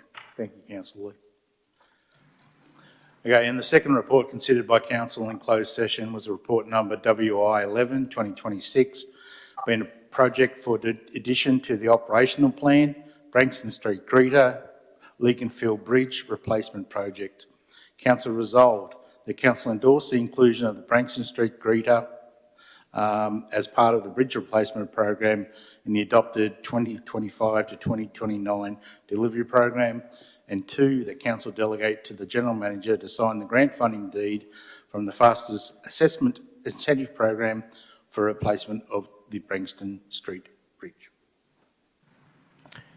Thank you, Director, for reading that out. Now, just before we close the meeting, I just wanted to make mention of our CFO, Matt Plumridge. It's actually his last meeting with us as CFO, and I just want to, on behalf of Cessnock Council, thank you for your time. I believe 5 years served as CFO, so I just want to thank you very much, and all the best on your future endeavours. Thank you very much, Matthew.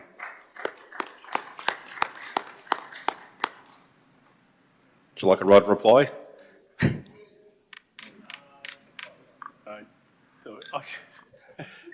Thank you, Mr. Mayor. That's very generous. I only ever promised the Director of Corporate when he employed me that I'd be here from 3 to 5 years.